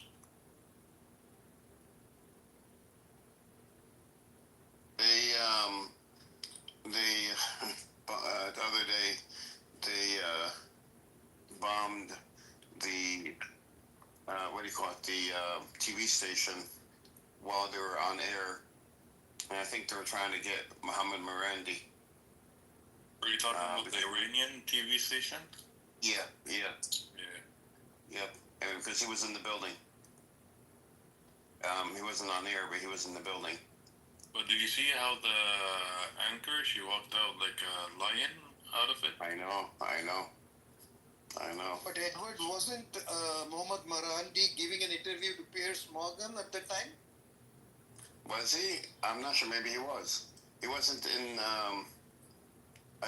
that that same where that woman was. So I just assumed he wasn't on air. Maybe he was. But no, there was actually the report says that there was only 3 injured in that attack. So I don't think they got anyone. I don't even think that this guy was there yet, Edward. You don't think what? Sorry? I don't think that this guy you mentioned was there. Yeah, I think he was in the building. I could double check, but I believe he was in. He was in the building. He came to the building because he was scheduled to give an interview to Piers Morgan, and that's when the blast went off. So, but the interview did take place afterwards. He was interviewed by Piers Morgan, but I don't know if it was in the same building or some other building. And then he issued, Marandi issued, there was a tweet from him that he has been asked to get rid of his mobile phone and, get rid of his electronic devices because he is being targeted by the Mossad. So he said that I cannot do that. I don't know what happened after that. I don't know if he's gotten rid of his mobile phone or what. I don't know. I haven't checked his tweet feed yet. I think he has. He was on today. on YouTube giving an interview. I found out that during the Nasrallah funeral, the Israelis flew like 1,000 feet off the ground with their fighter jets across the whole crowd. Yeah, terrorizing the people there, Yeah. I was like, these people are disgusting. And how can you call yourself a military force when you're doing things like this or trying to bomb? Remember that guy? Hello, my enemies. I hope you have a very bad day. He used to come out with like 2-minute clips on social media, and he was like a comedian.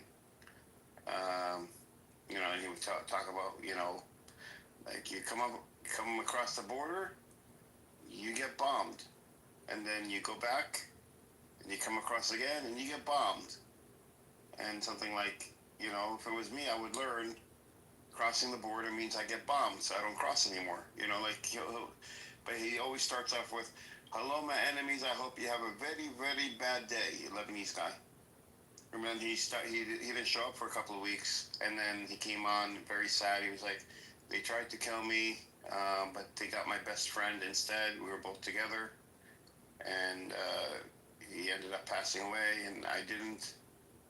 And so he was, he's really sad about it. But they waste their time and money going after him. They're so unprofessional. But Edward, you mentioned about Israeli fighters flying over the funeral of Hezbollah leader. Do you remember Shireen Abu Akleh? She was a Palestinian American journalist working for Al Jazeera. Yeah, Shireen Abu Akleh. She was killed by IDF, I think in the West Bank. She was assassinated by a headshot. I saw her video many months ago, where her coffin was being taken, her funeral was going on, and the procession was attacked by the security forces. So these people, like I said earlier, you were not here. I was just trying to say that these people are inhuman beings. They are not human beings. So nobody kills babies, and nobody disrespects dead bodies. But then, if you remember, in Gaza, I believe 16 graveyards have been dug up. Completely dug up by bulldozers and desecrated completely, so that they did not want to leave anything, any proof that the Palestinians are buried here. So 16 graveyards have been literally dug up and desecrated by Israeli bulldozers.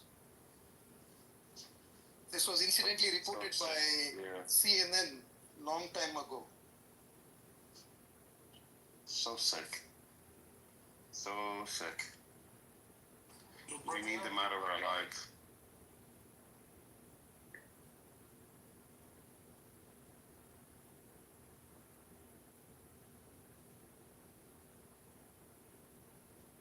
Now I'm hearing that I think these are rumors, but nothing confirmed yet. I got asked into that they're starting to carve out the West Bank and annex it or something. I think these might be rumors. I'm not sure. I think it's probably true. Probably true. We have Smotrich that said it, Ben Gavir agrees with it, everybody agrees with it. Yeah, I haven't found anything. That's the thing. I haven't found any articles or anything. Even somebody on here mentioned it, but I wouldn't put it past them. But now Netanyahu said something about there's been a breakthrough with Hamas negotiations. I really think they're going to tie the Hamas the ceasefire with the Iran and Israel ceasefire. Do you know that right now is a good time for other nations to get in, attack mode against Israel? Or You do know that, right? yeah, I mean everybody sees its vulnerabilities. It's been severely. Right now is a perfect time. Topple the government, take over Israel. Amir, I don't think that would be an option, but now is a very good time for them to very good time. Take actions. I know, but they won't do it, man. They won't do it. But it's a good time to take action against them and the U.S.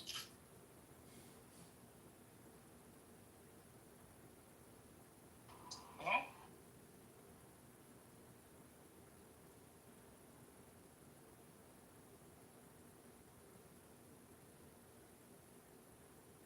We'll see what happens with this summit, and I think around the 17th, which is when, this week, on Palestine, at the UN.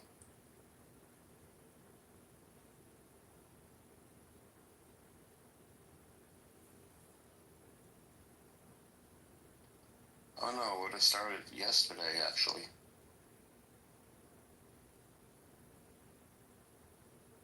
The one in Canada? Well, it was going to be at the UN, but the one at Canada, France, the UK. Yeah, it happened yesterday, and he left early from that meeting. He did that's a G7. Oh, which one are you talking about? They're going to have a summit at the UN regarding the Palestinians and Canada.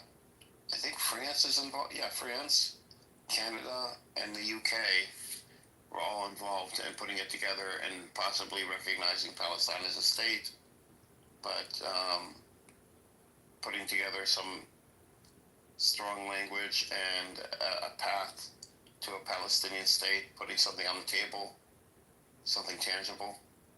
And they were working on this, and then Ireland and Belgium wanted to join in. Yeah, I thought it was the 17th. Maybe I got the date wrong. I'll check on it. I'm looking it up. I'm looking it up.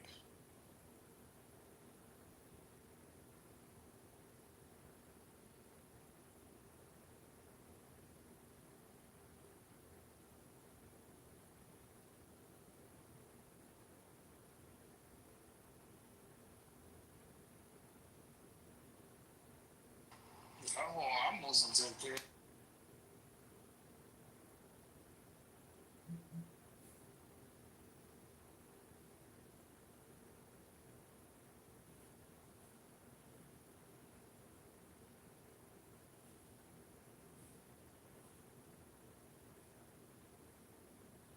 Bro, they didn't set a new date for it yet, yeah, dude. So they rescheduled it then. Or it was supposed to be on Tuesday, right? Is that what you said? Yeah. Did you find it? Yeah, I found it, but it says here that they still didn't set a new date for it. Okay. Because of what's happening between Iran and Israel.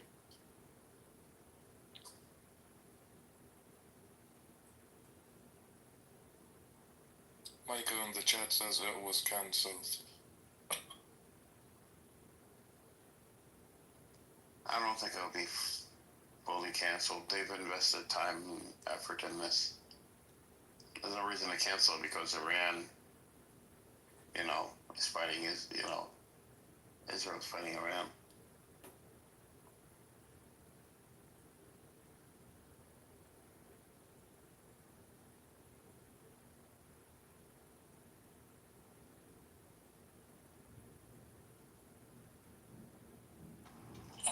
So, I'm sure you're pro-America, right? I am. So if America gets involved into this bullshit ass Iran war, are you for it? Are you going to support it, or are you going to be in? No comment. What did you say? Bitch, why don't you comment? Over 60% are against it.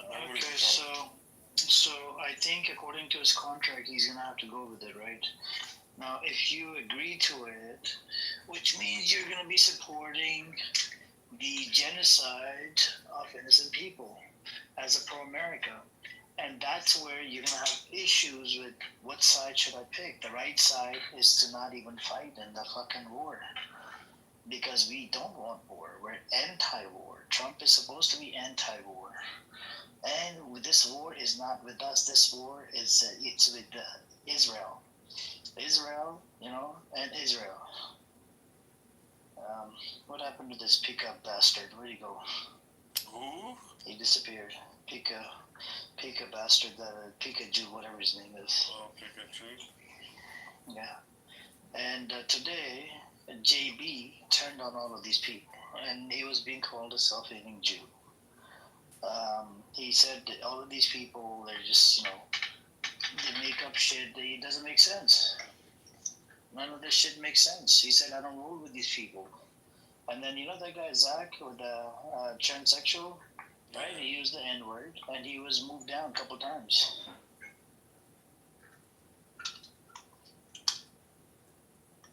And JB was calling his people, the Jewish community, to be racist.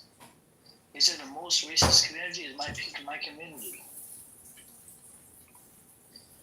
So that's what it is, bro. I mean, if Israel is your biggest ally and you guys see Iran as your biggest threat, why doesn't Israel get the job done for you? That was for Amir? No, that was for the American government. Are you part of the American government? But you wouldn't even say if you're with or against, even though 60% of Americans are against. Yeah, what you eat today, Amir? So, as I was eating, I thought about this whole scenario. I was going to give it to pro-America, people like you, that actually, they read like national anthem before they go to sleep. When they wake up, they read national anthem again. They read national anthem again in the middle of a day, and they look at American flag. They keep one in their pocket. They keep one on their computer screen. They keep one on their phone. They keep one in fucking everywhere they go. They even have a handkerchief, like it literally has a American flag on it. So I wanted to know from a person like you, very very nationalistic person, right? American, pro-America, born and raised in America. Your upbringing was all the way in America. And I'm just wondering, if America goes into war with Iran, would you be supportive of it, or would you be anti it? You can, but I don't know if you, according to your contract, you're allowed to say this to me, but I don't know, man. It's looking bad. And we don't want to go to war. But apparently, that's what's going on.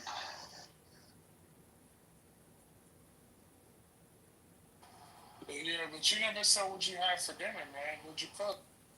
Yeah, that's what I had for dinner. I was thinking about this, You know what, Edward? Sorry, man, it just popped up again, but I think they caught a group in Tehran that was planning to bomb something. Oh, really? Yeah. In a civilian area. Oh, wow. That's crazy. You saw how they captured this high-rise building that was a full drone manufacturing plant? No, in Tehran? Yeah. Well, I don't know if it was in Tehran. It was in Iran. It was a high-rise building, and it was a full drone manufacturing plant that it was worth at least, if I had to guess, between $25 and $50 million just for the equipment inside. No, I didn't see that one. Massive operation. Yeah, the Iranians captured it. I think the latest from the Israeli side is that they sent 50 jets over to Tehran in the last maybe 3 or 4 hours. They didn't really put anything up yet in terms of what they did, but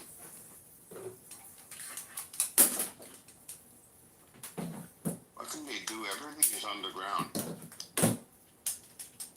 80% is for show. yeah.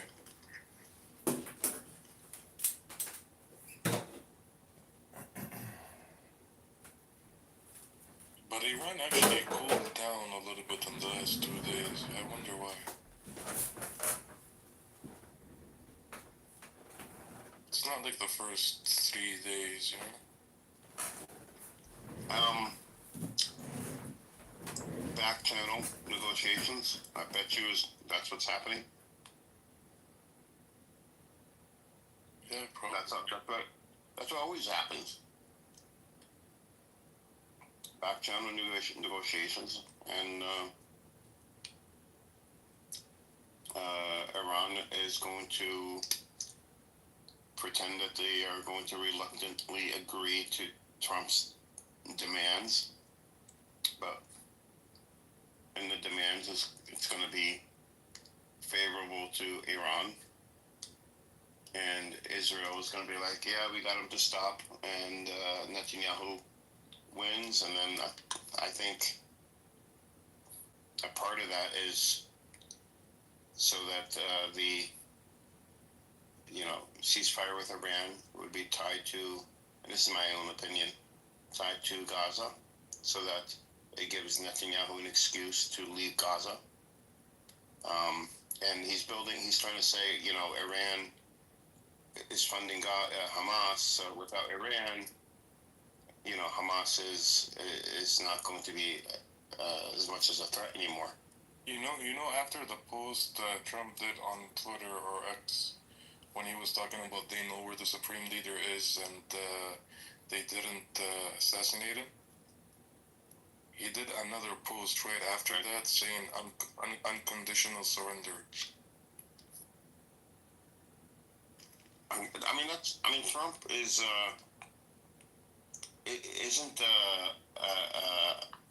a master of the English language. So this is just normal Trump talk.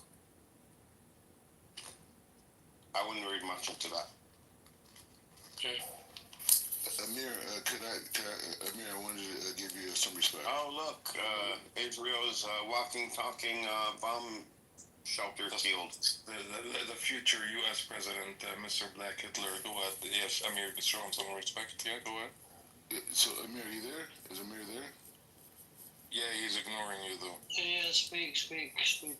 So anyways, I just wanted to say, so I went on this podcast the other day with, a bunch of, Hebrew Israelites, black people, whatever, and they were talking, and they came after me about the whole, Israel, Iran, Israel, Palestine thing, and I'm just saying, able just to decimate these guys. Why? Because of this room. The hours of talking to you guys and going back and forth. Now, when you put me out on the streets, nobody could, they can't, you guys are 1,000 times more sophisticated about the issue than they are, and most Americans in general. So now, because of, the strengthening you guys gave me in here and ability to see the arguments. So you weren't smart enough to fight them off on your own? You needed pro-Palestinian? Hey, everybody in the audience, if you guys want to come on up, let's make it more spicy. And we can use Black Rabbi as a punching bag on the captain.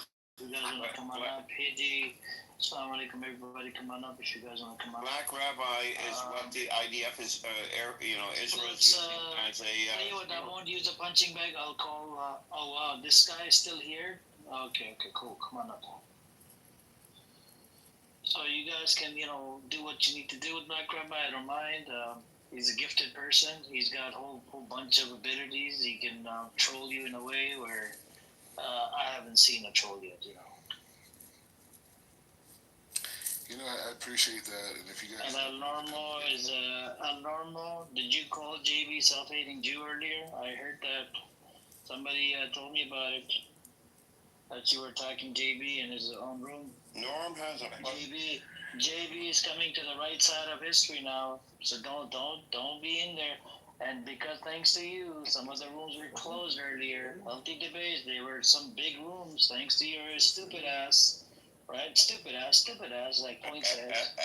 Yeah? Thanks to your stupid ass, you like to interrupt everybody. You cannot stay in your fucking lane. That's the problem, Normal. I respect you as an old man, but, show some respect, man. I think I could definitely put you in your place if I were to come out with you. I'll probably tell you, shut the fuck up every 2 seconds. But anyways, I don't think I'm ever going to come out with a Zionist. Maybe once you get a two-state solution, Edward, maybe I'll think about it. I got a question for the self-hating Jew. Go on, right. Well, my question is to that fake-ass Jew. I mean, how did he become a Jew? Ain't nobody asked him that before. I mean, how you call yourself a Jew or Israelite and you don't have any blood tie to any of these people?